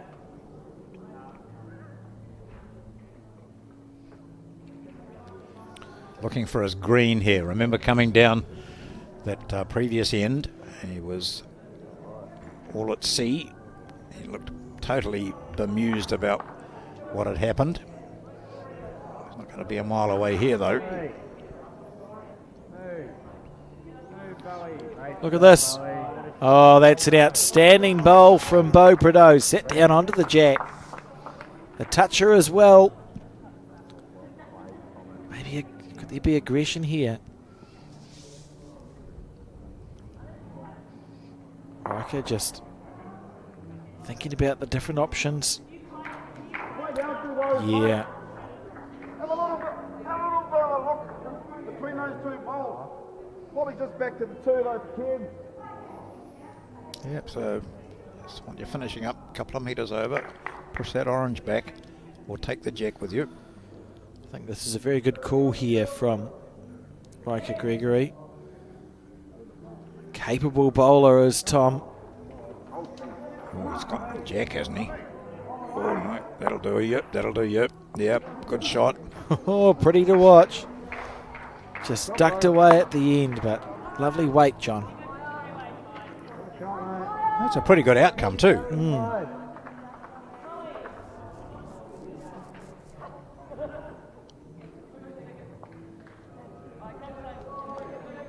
Australia just holding the one now.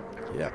You can see there the bowl of Tom Tyro is within an inch or 2 of the shot bowl. Beau placed a bowl past the head there.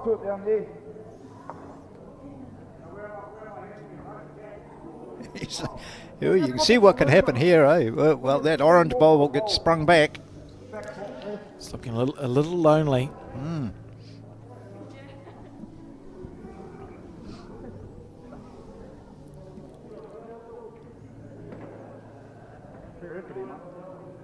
It's not a bad line here either for James Byrne. Just going to dive away. Yeah. It's in the area. Probably more the weight than the green, John, I think, if he had I played think so, yeah, that green looked all right. 4 or 5 feet more weight, it would have held that a little longer. So what do you do when you're holding 4 seconds? He's going to try that shot again next. We'll see what his opponent does. Jack Certainly. McShane back on the mat now.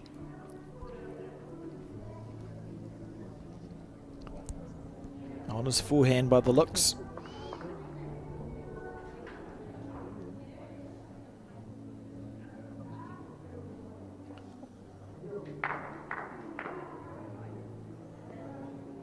Very deliberate.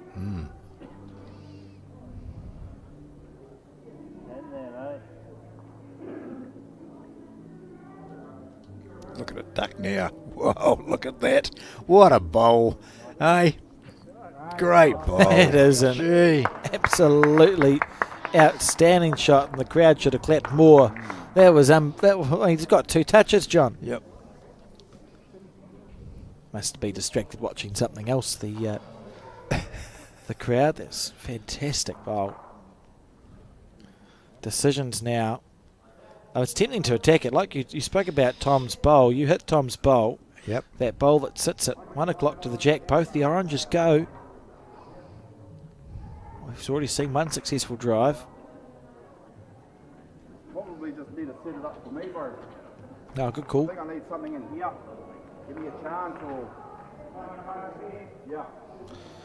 So we heard through the ambient mic there, John Riker saying, "I'll set it up for me, please." So this is just about putting a bowl in a catching position.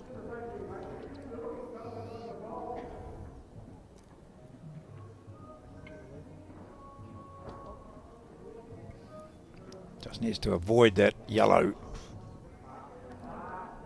And does. Oh, that's all right. Yep. All right. It stayed on the paddock. Yeah. And Cohen heard what Gregory was talking about. He's now planning. They're holding 2. Now, if Gregory smacks that, where's that jack going to go? Well, if Gregory smacks it, he wants it to stay there. Yeah, yeah. Likely to go out to our left, which is where Cohen's asking. It'll be interesting to see what Riker opts to play. I mean, he can play all the shots, so it would be unsurprising to me if he just tried to play a foot over and sit for like a front toucher. But he could also think, oh, I'll just hit Tom's bowl as hard as I can and see what happens.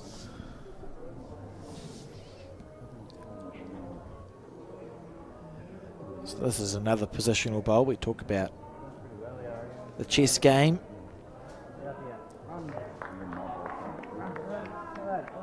That's a well-played shot. Yeah. So now you get the feeling that Cohen Litvin might play the other hand to settle it, because still they've got 3rd, 4th, 5th, 6th shots. So if those 2 orange bowls go, there's a big plus there for Gregory, but it's going to take a sensational shot to move those 2 orange. Yeah, he's going to be on the forehand. No, I don't know. No, he's going to be on the forehand, doesn't he? Oh, No, backhand to get rid of both of them, you see. Missed him. Oh, goodness gracious me. There's half a bowl. So that's where they're going to. That's see, hitting that other, the red and blue one, would take out those 2 orange. Gosh, I'm not even colourblind. I can't get it right. I've got a better excuse. Yeah. If he had hit that, if he'd been half bowl narrower, the 2 oranges were gone. Clean as a whistle. No jack movement. And it's intriguing here for Australia, because part of you would want Riker to have another go at it because it's such a hard shot to play. Yeah. So you go, well, we'll just... Maybe they'll think, why don't we stay away, draw a 3rd or 4th shot? If he gets it... Remember, Australia's got the last bowl, so even if Riker was to clear those 2 oranges, their closest bowl is probably going to be the white bowl that sits at 3 o'clock. That'd be enough room for Cohen to draw the shot. Yeah. I wonder if it's wise just to leave this alone if you are the Australian team. Run the risk of making it easier if you try to go close. What would you do, John? Well, I think, as I mentioned previous, that the white and the blue bowls out to the right, they'd come into the count. So I'd be putting something over there. Just a 3rd shot. Yeah. So you're okay to be 1 down perhaps after the bowl. Because they've got everything else covered, haven't they? Yeah. Apart from the right back, the backest bowl. I love the fact that in bowls you can have, say, backest and get away with it. Yep, so here he goes. Oh no. Oh, no, he's made it beautifully navigated. Yeah.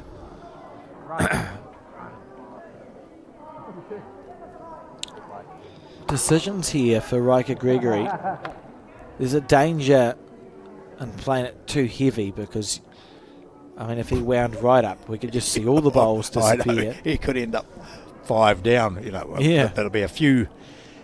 That's it. You see that blue bowl that's staring at us just to the left of the jack? If he was to hit that perfectly, it would take out those 2 orange bowls and leave his team well up.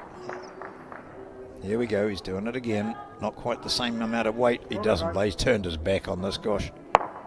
Yeah. That's the most he's missed a bowl by in a long time, Riker Gregory. Just fell off the mat there a little. And quite safe now for Cohen to draw a 3rd shot on the forehand. Well, I wonder what he's...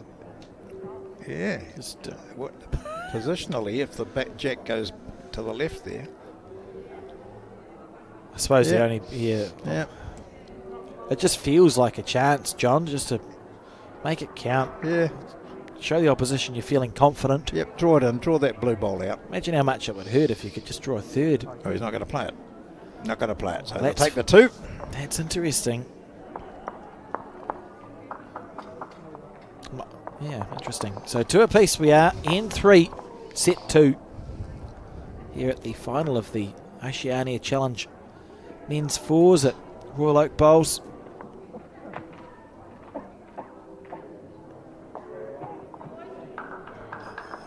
And I'm just looking for the score on the women's match. I've got the ends up. They've played 1. Maybe it was a drawn end. No score gone up. Look at this, the length has been stretched right out here, 2-2. Jack's been all over the place in this game, John. The Jack, not Jack. If there is a Jack. So was that yesterday? That was yesterday. Jack Lewis playing outstandingly well to win the singles title, the men's singles title. It's an exceptional exhibition Yeah. at men's singles, and this men's 4s game too has had a lot of great shots in it. So that's a case of he looks a little bit perplexed by it all, but we've noticed a change that coming this direction, playing the forehand side to the right-hander, is taking more green. Yeah, the bowls just seem to they're whipping away Yeah. at the end as the greens cooled down.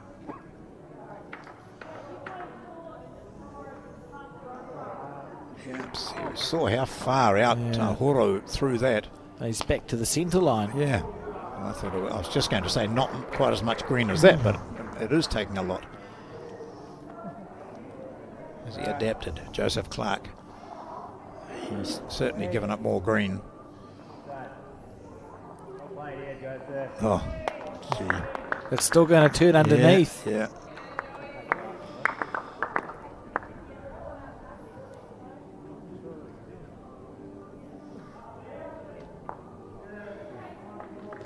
Bowl pass from Cameron. Look at that. If he didn't have the mustache, you'd say he's about 12. Hey. He's drunk from the fountain of youth. Yeah. Yeah.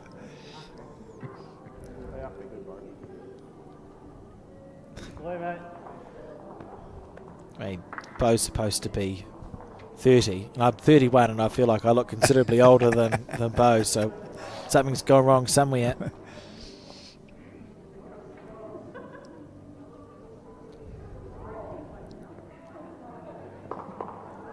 How's the weight? You're drawing the shot, but you're not past the head, so as a skipped cone, you'll still be thinking in the back of your mind there's just a little bit of anxiety, because it's nice to have bowls out of your first 4. You'd rather 2 be passed. Yep. You know, have 2 on the head, 2 passed, and you can work from there. Otherwise, your 3 has to play something out of position often. They have to be the player to get the bowls back. Run it up, Tommy. That's right. Great effort from Tom. See, and on the other hand, their opponent, the Australians' opponents, have got all their bowls past the Jack.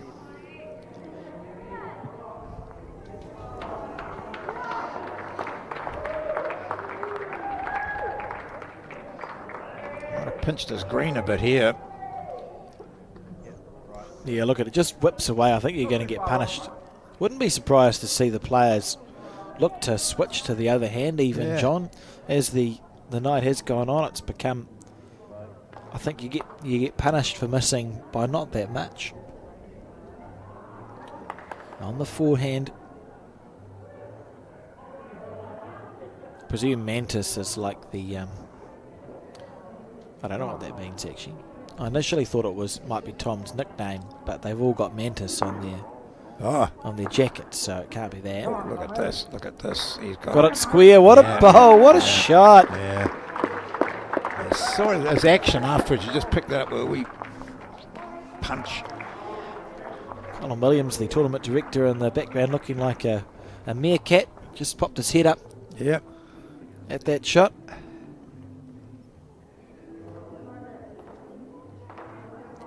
What a bowl from Tom Tyra. Trailing the jack back, and now a hard bowl to play here for the Australian. Has to give it a chance, John. Take the green. He's staying on that forehand, isn't he? So they can see what's happening. He's been down on the head right throughout. He's playing number 3 for the Australians. So he's seen all his bowls come in. Knows what a good track is. Now look at it work now. It should dive about here. Oh, he had the perfect green. Yeah. You're drawing down inside there. Don't mind if you reach it. He knows there's not much danger of hitting the Australian's bowl because it'll jam up against Tairoa's last. Just doesn't want to be too narrow here though. Good line coming in, searching for that gap and that track, and he's got that as well. And this is going to be another good bowl for New Zealand. For the Aotearoa Māori team, that's really good. Look at that. Beautiful stuff. They've got a lot of fight in them, John. Battling away. It means so much to all the players here. See the crowd. Ian Heppenstall, our media person on the far right, taking notes. He's done a fantastic job. One of the most experienced event news people in New Zealand. He's covered so many different sports. He was telling me today he attempted to retire, and his wife vetoed the idea. She got sick of him.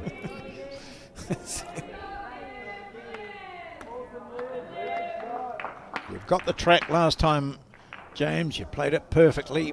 Ooh, big kick of the leg up the back, which suggests he might quite like this as well. He's going to be wider, but over. Stays on the rink. Oh, he doesn't. He goes. Oh, he does. He gets does. a bit of a lucky break coming off one of Cameron Horo's bowls. Wonder if there's a crossover in skill between the Royal Ballet Yeah. and Can we have a replay of some that? bowlers just with the kick of the leg. Yeah. Probably not that much of a Just crossover, going to be to ask fair. Colin if he could check on that women's. Is he keeping an eye on it? Where are you, Colin? Because they certainly have played one, so it must have been a tied end. Oh, look at this. Oh, look at this from Cohen Liffin. That is an outstanding bowl. Top high fives required and delivered. Absolutely beautiful shot from Cohen Liffin. Even one of the Australian women's 4 making the trip across. And Riker now, he would have been thinking, oh, it's looking good. Look at this, Cohen Lipfin's bowl right on the jack. And a toucher. Can it be cannoned off, maybe? Are we going to see a bowl on the back end through Tom Tairoa's bowl, cannon off the shot bowl of Cohen Lipfin's? You and I have seen him walk on water tonight, John. It would be unsurprising. On the back end. Oh, Needs it to hold. Needs it to hold. Oh, great try. That's what he's looking to do.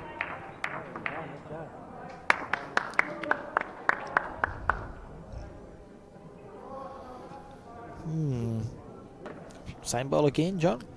I think so. Why not? Yep. Yeah, you've done it once. If you could lock your bowl, he'll really be thinking that if I can lock my bowl in, by which you mean if he can like draw a back toucher to his bowl, it means they can't both be removed from the head. So Cohen will be thinking, rinse and repeat.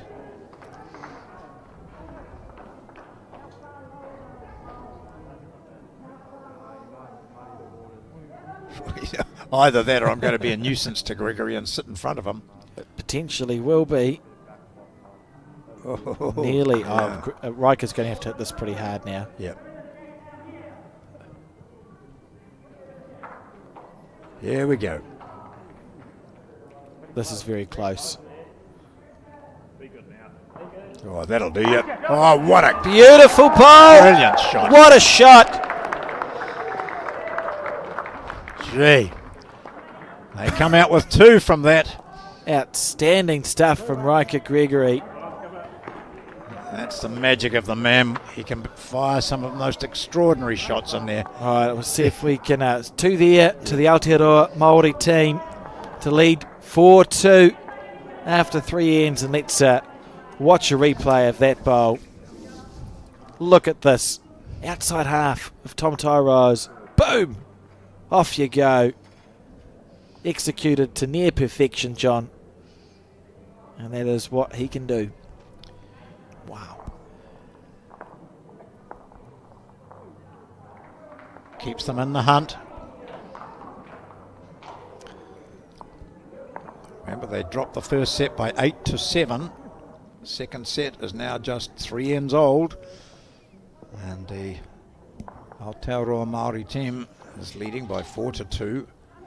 I think under the hoodie there was Karen Murphy, wasn't it? Who went over Yeah, that's one who gave them snuck the low across. 5. Yeah. Who was recently inducted into the Australian Sports Hall of Fame. I think she said to me only the 3rd bowler in Australian history to be inducted into the Hall of Fame.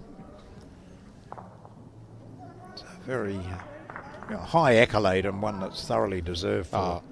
She's incredible, and retired now from the Australian team. But I think if she wanted to play at that level, she would be right back in there. Yep. And we can report that the Aotearoa Māori women's fours team 2-0 up after 2 in that final, going on to the right as we see it. It's been some mammoth days here at the Oceania Challenge, and perhaps it's a little bit optimistic with the schedule. Of course, we were originally hoping to be able to bring both fours finals, but had no intention of making the players play out there until 11:30 at night. Yeah. So played There's concurrently. another day tomorrow. Yes, yeah, exactly. So we've got pairs and triples tomorrow night from what time are we on? About 4? Yes, around 4 o'clock. Pairs Yep, and triples finals. Looking forward to that at the conclusion of the Oceania Challenge. It's been a fantastic event, well run, and hosted by the Newland Bowling Club and Royal Oak Bowls. As Tom here needs it square again. Has done so. A little high five there, and Lisa White in the background. Great stuff, John. Yeah.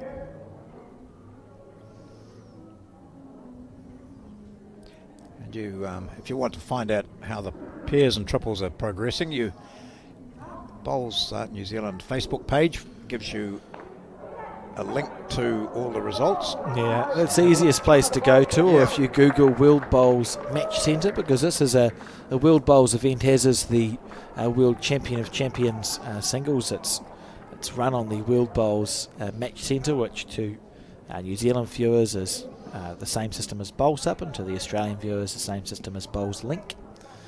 So that is where all the results sit from all the events being played at this Oceania Challenge, as we see. Oh, this is another good bowl too, isn't it? Oh, great effort. Hard luck. Good position there, though.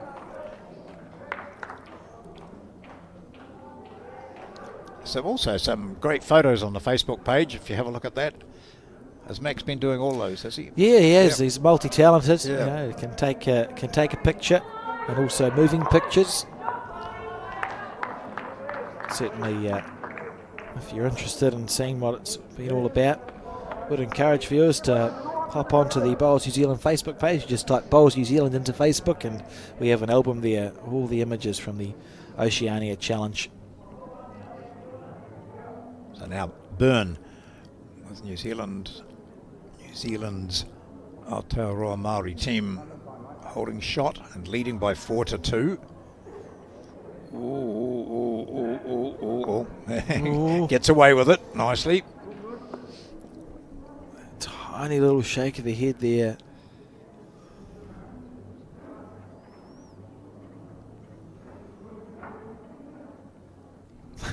Everyone's just standing there waiting. Here we go. Here's the man of the moment.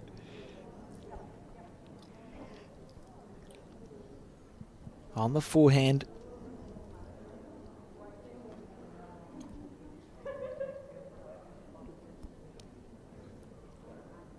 Taylor bowls.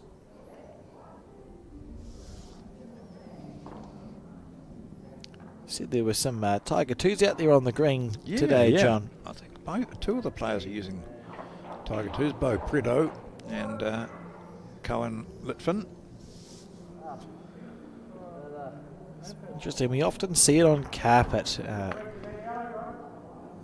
Bowls that we talk about having a slightly heavier bias. So it means that they're going to turn more than some other bowls. Tiger 2s are bowls that have a slightly heavier bias. They turn more and they sort of cut across the carpet.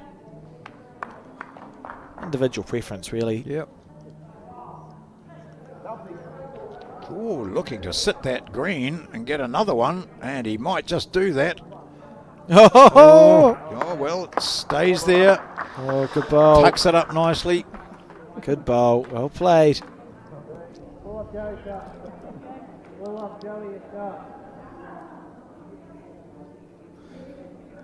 Cohen said something, but I'm not sure what he said. No, I'm not either. And he said it twice. Yep. Might be the maybe the accent.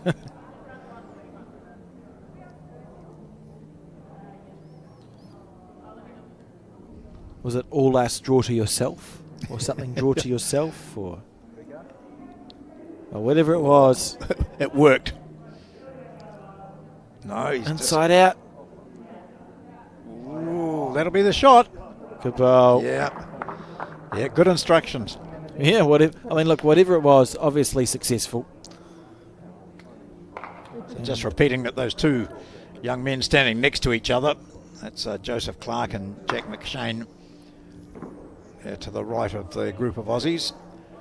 They won the Australian Open Peers title to 19-year-olds. Not bad. And here they are representing their country as part of the Performance Pathways team.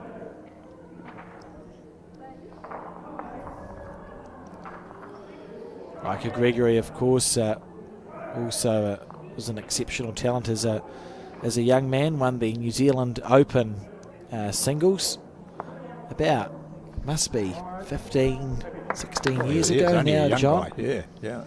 He had a slightly different hairstyle in those days. Just an incredible talent. Was a losing finalist in the New Zealand Fours in Central Otago 3 years ago, and always near the pointy end of events.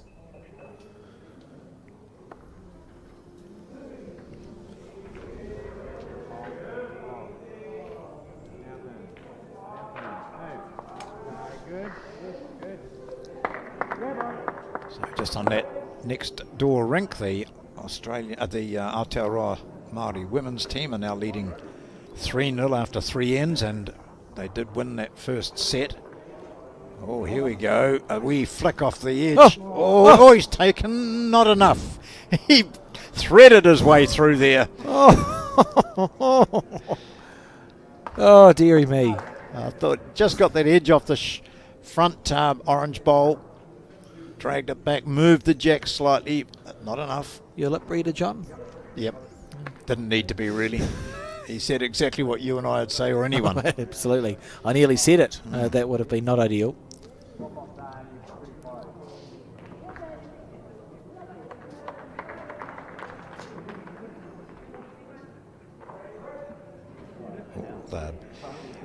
Litfin played a glorious ball on that last end.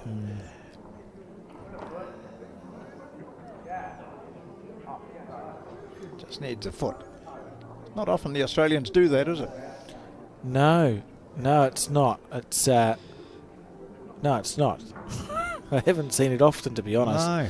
So usually, you can see Jack just there. Usually to give the player an indication of the weight. Oh, look. That they're looking Not to quite. play with. Oh, you'll play that onto it? Gee. That was one of those, we're holding a couple, so let's not try too hard, do you think? One anyway. And a measure for two. A productive end there for Australia, which wasn't looking great early on, till that brilliant bowl by Jack McShane, their 3, who stands now viewing the measure.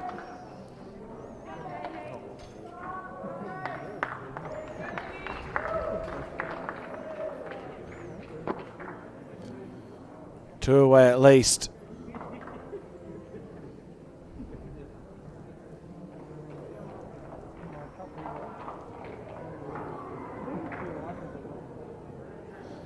Maybe just the 2. Or maybe not 2. They're taking 1 out. 1 orange one. Those 2 he flicked away out. They weren't in the count. No. Umpire. Oh no. Oh no. Saw I think even a 4 might have been I indicated think it's there. a 4. Yeah. So those 2. Oh, that one there is Litvin's bowl. I thought it was Gregory's green bowl that got flicked out. So big product there for Australia. They go from 4-2 down to 6-4 ahead. Incredible moment. See the Australians just talking through how it's been going. Probably talking about what length of jack they want to play. What do we do? Leading by 2. End 5. 2 to go after this one. So you score another 2 on this end and you should be able to defend that. That should be defensible. And look there, you can see the So short. jack that has been asked for.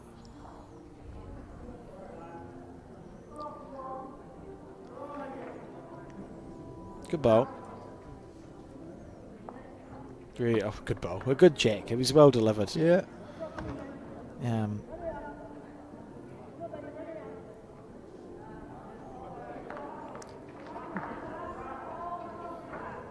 a fascinating game.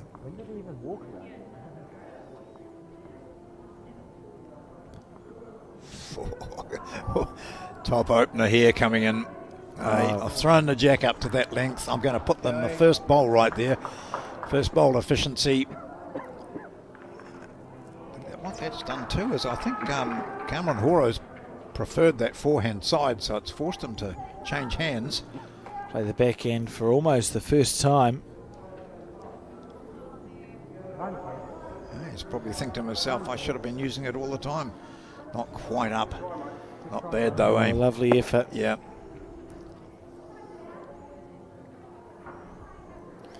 Staying on the same hand.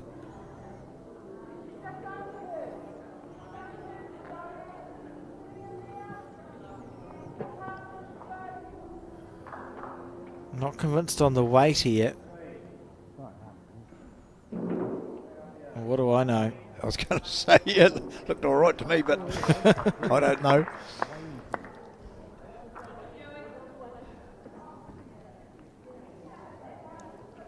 Doesn't take much, though, from going from 2 up, as they are now, to 1 or 2 down. If Horo's just gone wide here, he's just not quite managed it as he did with his last. He was so close with his previous one. A slight correction needed, and it was a fraction over-corrected. Yeah, you can see he's just a little bit disappointed with his Yeah. bowl. I wonder, I mean, last time we had a short edge on it, was killed and respotted on the 2. The Aotearoa Māori team picked up a number. It's beginning to feel like that might be an option again. Yeah. Tom, go to the 2 metre mark. Then kill it. Start again. Or attack it now. You know, I'm not sure there's much merit in just drawing this.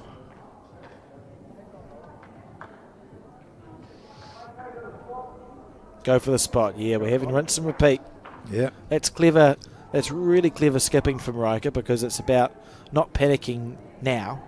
Doesn't matter that you're down on the head at this stage. They only count the shots when the end is finished.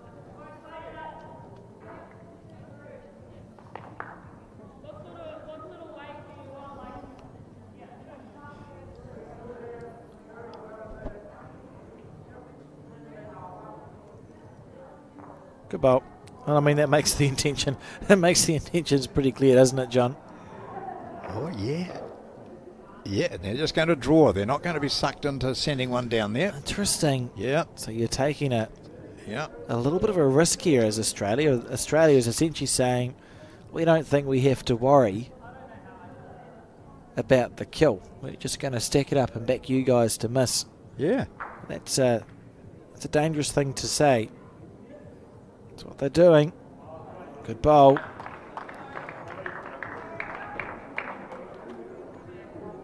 I think. Yeah. Yeah, I like this call. Get it over and done with early. Essentially, they've almost taken the bait, haven't they? Yeah.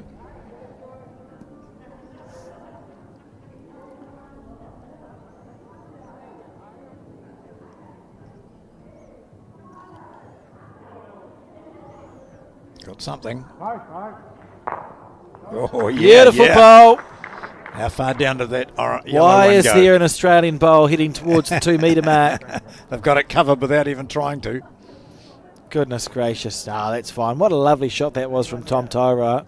So Aussie took a risk. Yep. And they've been punished.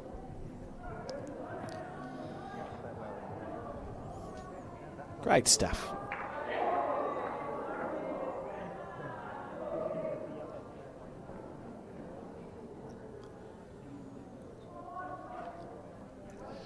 On the hand that's been hooking across quite dramatically, John.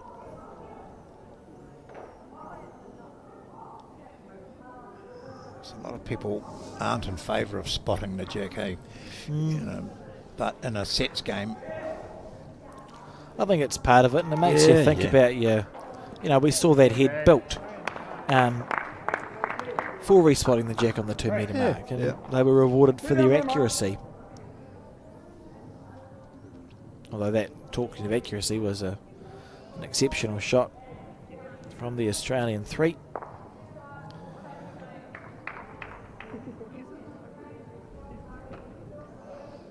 Run this out, mate. yeah, run this out, mate. Line's good enough to count. Weight's not. Line hard. Yeah, you just got to beat the wing you're in. Pass Joseph, you're in. Switching to the backhand here. Just play one bowl on his forehand, put it within maybe 18 inches of the jack. Switching to the backhand now.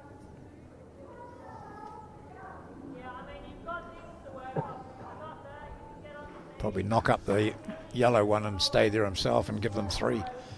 Hurry. Oh, there we go. There you go. That means his weight was good. Yeah. And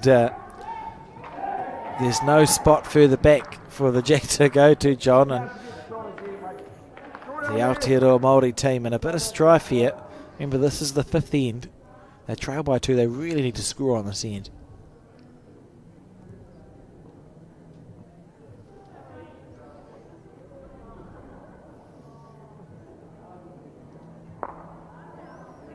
Just racing a bit.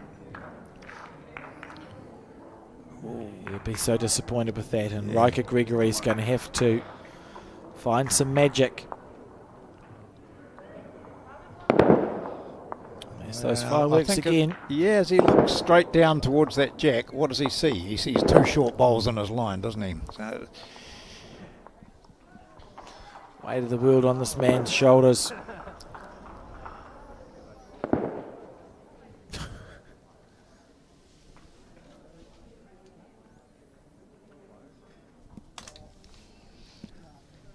the women's match, Aotearoa Māori, that's Lavinia Mills, Lisa White, Galen Kanawa, Agnes Motu have picked up a single on the 4th, so it's 4-0 after 4 ends. They won the first set as well. Defending champions, a slightly different combination on the same event 2 years ago. And here's Riker's bowl. Down to the weight. Overcooked but perfect green, so something to correct from.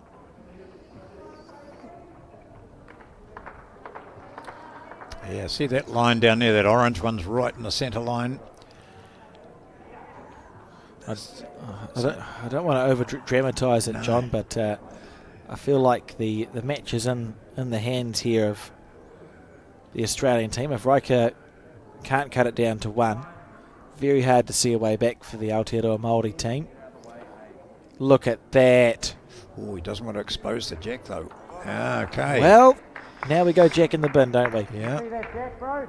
Yeah, see that jack, bro? Down to his first one, which is closest.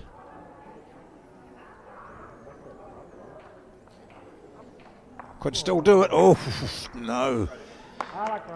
Yeah.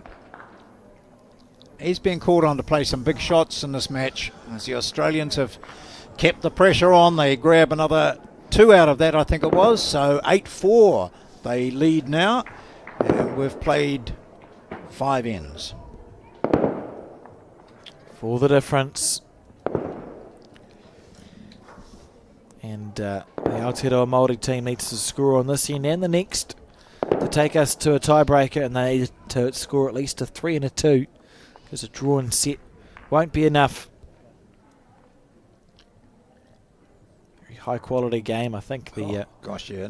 And I think when you look at this, it's hard to pick players out really, because they've all played so consistently from Australia, I'm talking. But Jack McShane at 3, I think invariably has played the shots he's been asked to play, hasn't he? Absolutely. But they've all contributed. It's slightly more consistent at this stage, but you know, the Aotearoa Māori bowls team has some gas left in the tank, and you know, who's to say we won't see a bit more magic and have another twist in the tail of this game. They did it against the Cook Islands in the semi-final. And at this stage in the first set, they were down 7-4, so down 8-4. They got up to be 7-all, and they had the game in their grasp until the final bowl from their opposing skipper. This is how to start it. What a bowl. Yeah, that's good. Almost a front toucher from Cameron Horo. Trailing by 4.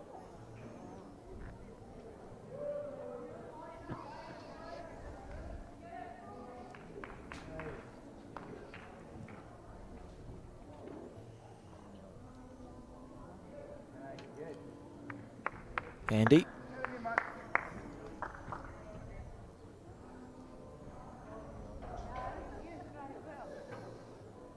He's taking his time.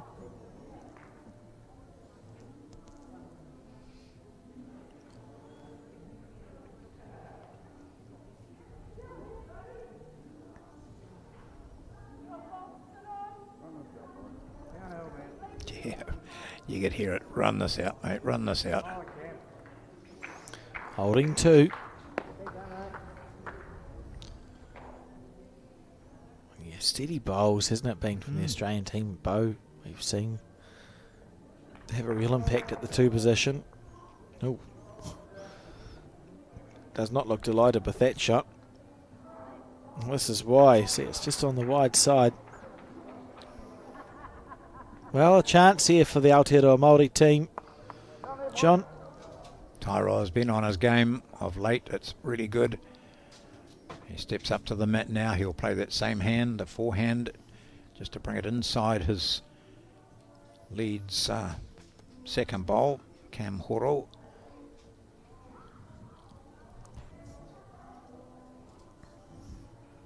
Certainly a tighter line than what Horo had for his last. If he runs this out, it'll be a pretty good home. Yeah. This is outstanding stuff, and kept the target narrow. Oh, we talked about having another twist in the tail, John. This is the way to do it for the Aotearoa Māori team.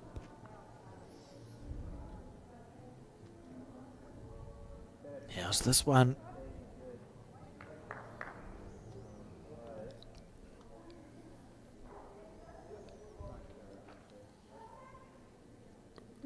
Well, if I was skipping, I'd say you've been consistent. Yeah, yeah. Cohen Litvin, hands on knees, watching, working out the situation. He knows that quite obviously. They're 3 down. And Tairoa again. Check them well, mate. Oh, this could be good. Or it might Oh, be careful, bad. be careful, be careful. It might be bad. No, we're fine. It's all fine. Okay. You just see that yellow bowl sitting at the bottom of your screen there. And for a moment I thought he was going to pull it right back there, but those bowls are all spread. And here comes the man who I mentioned earlier, who's been playing, had a big influence on this game, Jack McShane. He will be on the mat now playing at 3. Picks up the orange bowl. Taylor bowls he's playing with. He's managed to find gaps. He's managed to play perfect draw bowls. Outstanding weight all the time. Lets it go very nicely, doesn't it? It comes out quite smooth. Look at this bowl. Break its way back into the head. Look at this. Look at this. Oh, gee. Missed it by a mile. Yeah, yeah. He's half a bowl away. It's always frightening to leave someone with 2 goes. So I'd be looking to change. There is the Starts off well. Good to there, James. Even better to there, James. Oh, I thought he was going to get on the inside of it. That would have been the perfect shot. There would have been deep concern that he might have got a bit unlucky there. Yeah. Been half a bowl wide. Lovely effort. This huge correction that Jack McShane has to make. Yeah, we literally play the same bowl. Yep.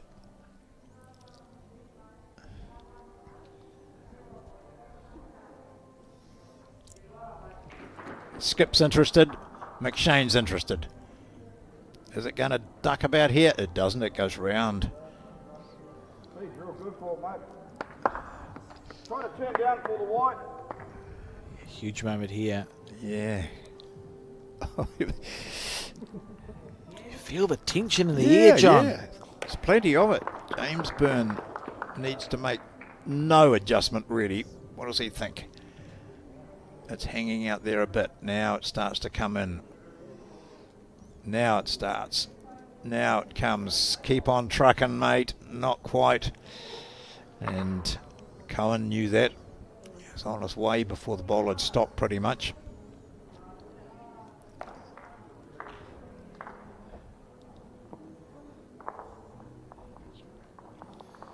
See the team there gathered, wearing hats and sunglasses undercover at 9:30 p.m. Just that little shoulder that Burns' last bowl left for. Yeah, that left hand, the white one there. Oh, he mightn't even need a shoulder. He might just pick the jack up. Oh, gosh, that's a great bowl. That's unbelievably good. What a shot. Yeah, that's top stuff. You can't beat that.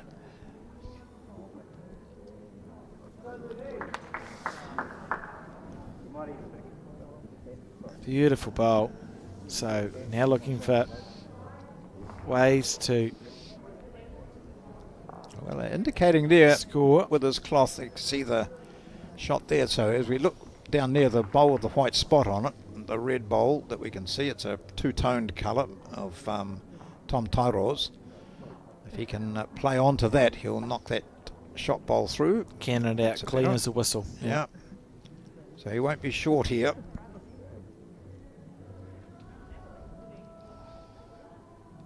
So on the backhand, away he goes. Oh, he's wide. Off the wing bowls. Gee, that would have done it actually, wouldn't Couldn't it? even get a bit of luck. Flick on the inside of that, one of those orange bowls.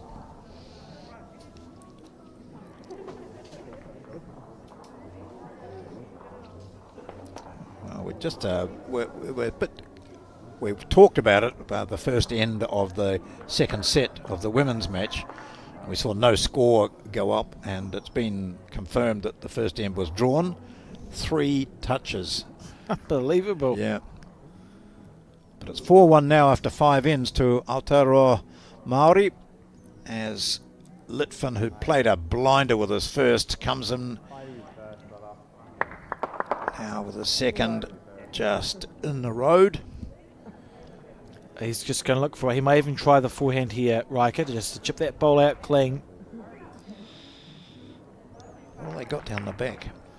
Oh, I don't think it looks amazing down the back, 'cause John. I can see an orange and a yellow. I think you need to go the. I think you need to go the shot bowl. They certainly haven't got the 2 metre, that's for sure. See the two shortest bowls on the green, the orange bowl on the left and the blue bowl on the right. If you played your forehand, which is to the left of the screen, through the gate, chip out the shot bowl. Easy. Easy peasy. Yep. Presuming, of course, they've got second shot, because I'm not sure what happens otherwise. Here we go. Riker Gregory on the one of the hands. Oh, how did he not get it? Everyone, hands on heads, How did he saying, not get how it? did that miss? And so the match starts to slip away from Aotearoa Māori, conceding a single, was it on that? Yes, it was. Yeah. And it's 9-4, playing the 7th and final end. Again, the Australians go short. That was... Can I have a look at that again? Yeah, sure. Okay. Yep. Yeah, let's. We may as well watch a replay of that bowl if we can. I thought he had it, John. I totally thought. Yeah. I thought he had it. Getting through the gap, but short of the jack itself was pretty impressive anyway. It didn't look to be more than 3 bowls wide. Riker would have thought, if I make the gap, Yeah. I've done it. Yeah. And he made the gap. Somehow I didn't get it. We'll see. We might be able to get the replay. Here we go. Look at this. See that Smooth narrow as gap. silk. So he got through that. Oh, God. That's just Hell. staggering stuff. I've got nothing. So here's Cameron Oro now, looking to give them a chance. So every bowl's got to count pretty much. And his first one does, so that's the start they wanted. But they trail by 5. So they need to get 6. And we have been in a position where one team was holding 5 early on. Had he get 6 inside this? Yeah, okay. That's really good bowls. Yeah. You're almost... This is going to sound silly. Yeah. But No, it you'd won't, almost want to stack the 2 metre mark up here. Yeah. And then think about killing it Yeah. much later in the head, John. Here's a 6. The pressure goes on every player now. Anything short and you lose the game. You give away the chance. Well, the problem Of yes. winning. See, look at this. Those 2 bowls Yeah. are short of the... Well, they're not going to be part of your 6. No. So the next 6 bowls need to count for Aotearoa Māori team. Look, Australia could kill this, and you've essentially won because it gets placed on the 2 metre mark. Oh, that's right. Not that I want to get too carried away, but just incredible.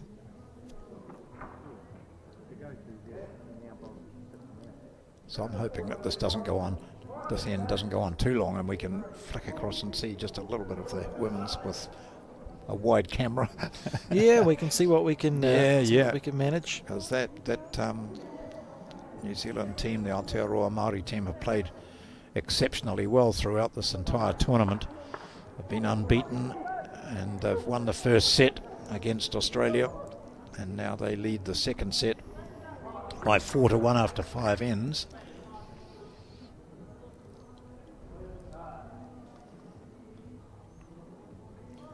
Bow on the back end.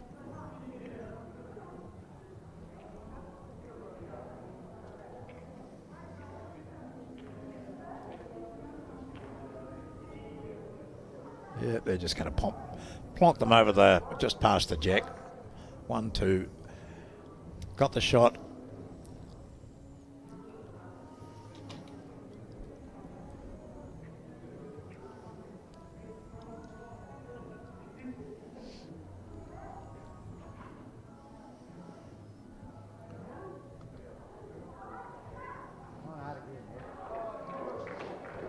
Tom Tyro has been very consistent.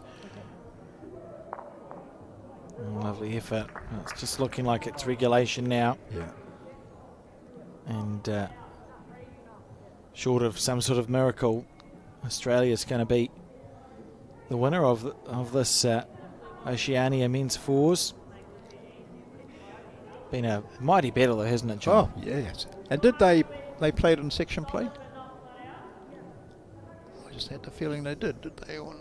Anyway. Great question. Yeah, I thought it was too. I'll see what I can find out. I was just trying to give Valek something to do. McShane now, he'll be playing his backhand. Most consistent as this entire, well, all these players have been. Australia have been more consistent than their opponents. No, they didn't play in section play, John. Oh, did they not? Okay. They topped the section. They topped the section with 4 wins in their section. Had Tonga, Samoa, Tokelau and Niue. Okay.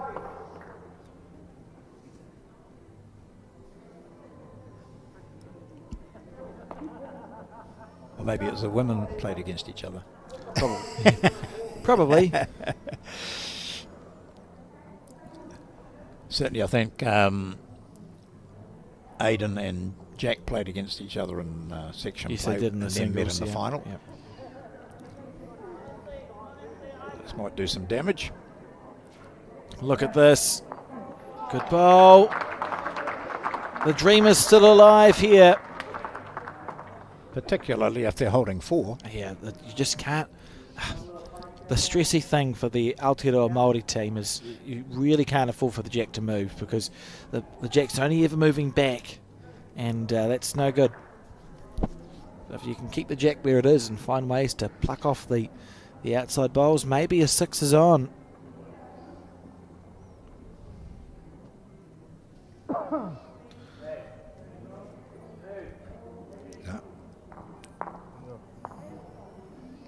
Interesting. Yeah. So that's, well, there's still a chance.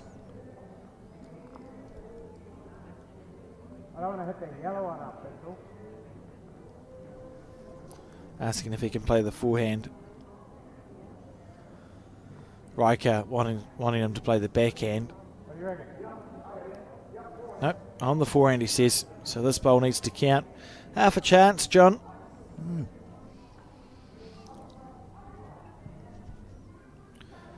It's tough though when you're needing 6, so every ball from here on has to count. He's made it. One thing about James Byrne is he's made it a situation where they can get in here. Yes, what a shot. He didn't Very wanna, good. He said, I don't want to knock that yellow up. So he went to the forehand and could almost have knocked it up. He tried his best. Look, Yeah. how many shots are the Aotearoa Māori team holding? 1, 2, 3, 4. Looks like maybe a 4 if you're optimistic. Yep. 5 if Tom's 5 if you're really counting. optimistic, yeah. And then we've just got this outstanding draw player, Cohen Litvin, to ruin it all. Just put one in there next to the jack and say, okay, beat that. What do we see? What do we see? Oh, look at this. That's very well played. Yes, okay. Riker, play the backhand, pop that out here. Yeah, you can play through Tom's bowls. Try and cannon it out. Still chances. Yeah. He loves those little gaps. Oh, we saw him play a harder shot to win the semi-final for sure. Yeah. So it comes down here. Doesn't need to play with pace. Just needs to sit that on top of it. Oh. Diving away. Okay. That really wasn't that close for Riker. No, he's missed that by a long way for his standard. Yeah. And he'll be disappointed with that. Never really gave it enough room to breathe.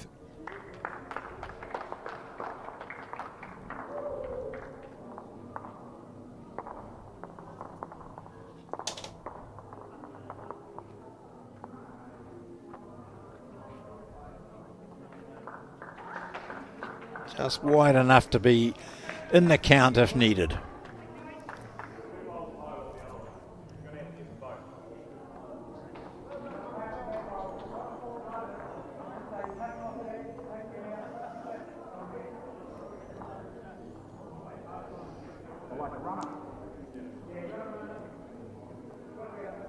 He's trying to get both those greens. Well, Yeah. it's got to be the finest of edges on the inside of the left-hand green, and then hoping that his bowl moves across and flicks out the shot.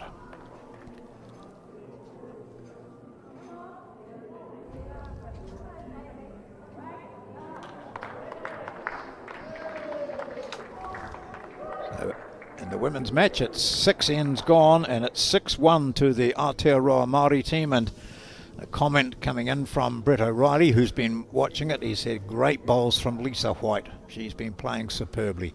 So those pink bowls of hers finishing up near the white or yellow. And what we're going to try and do, John, is hang around after this, because the women's fours is onto the last end, and we'll get Brett O'Reilly just watch this ball. Has he got it square? Has he got it square? Oh, it's a mighty effort. An inch or so out. Top game from the Australian development team. A top match and all round. But it is the Australian development team who get their second title here at the Oceania Challenge 2024. They have beaten Aotearoa Māori men in the fours, and they take the title. Well done, Australia. Some outstanding bowls played. Very impressive effort, and we will hang around for the final end of the women's four. The Aotearoa Māori team lead in that, having won the first set. Yes, so that team is Davinia Mills, Lisa White, Galen Kanawa, Agnes Motu, and the Australian team is Kate Argent-Brown, Olivia Cartwright, Sophie Kurtzman, and Chloe Morrison. So here we have the board is tucked in just behind there. That's Lisa White, just jogging back now. She's played her a couple of bowls. Oh no, she's got one to play. Just gets it given to her by her number 3. It's Galen Kanawa. Top bowl here coming in from the Australians.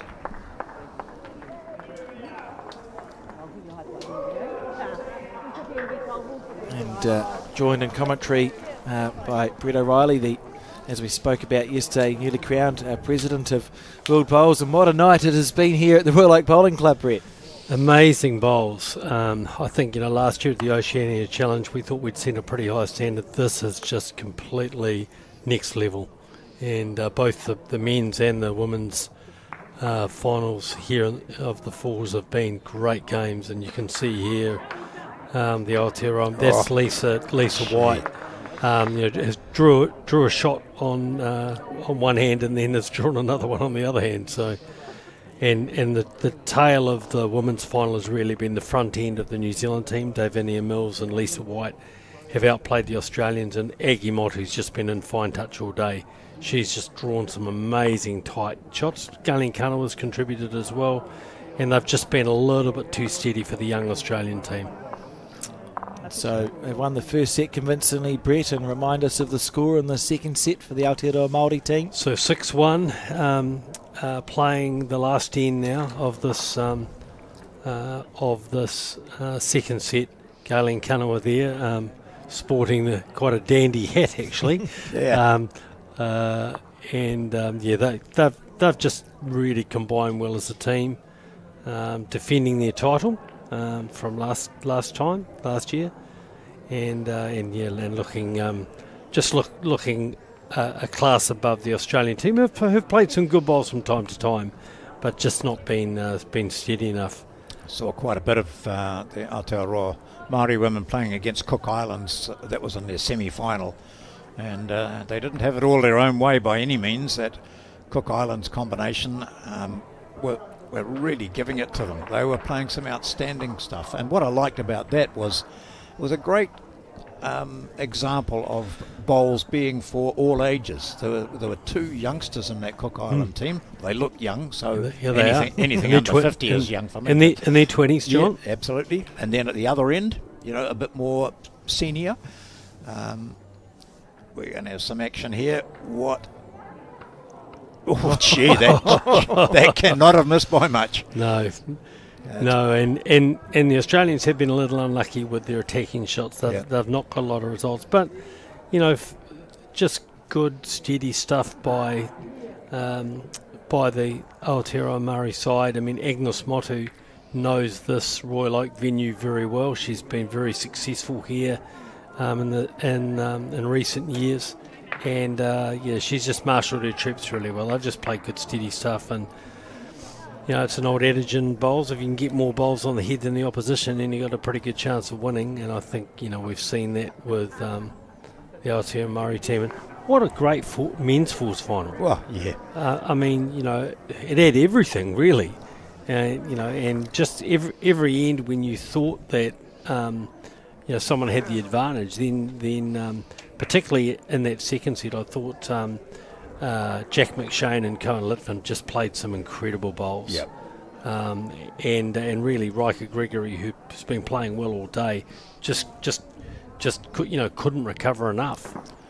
He was faced with some really difficult shots, wasn't he? And we've seen him play. He can play some magical shots. But time after time, he just seemed to be in a position where the front end were building it up nicely, and then the Australians, particularly through McShane, I thought, were just turning it around, and Gregory would have to play another blinder of some sort. As we see, the Norfolk, is that Norfolk Island? That is Norfolk Island.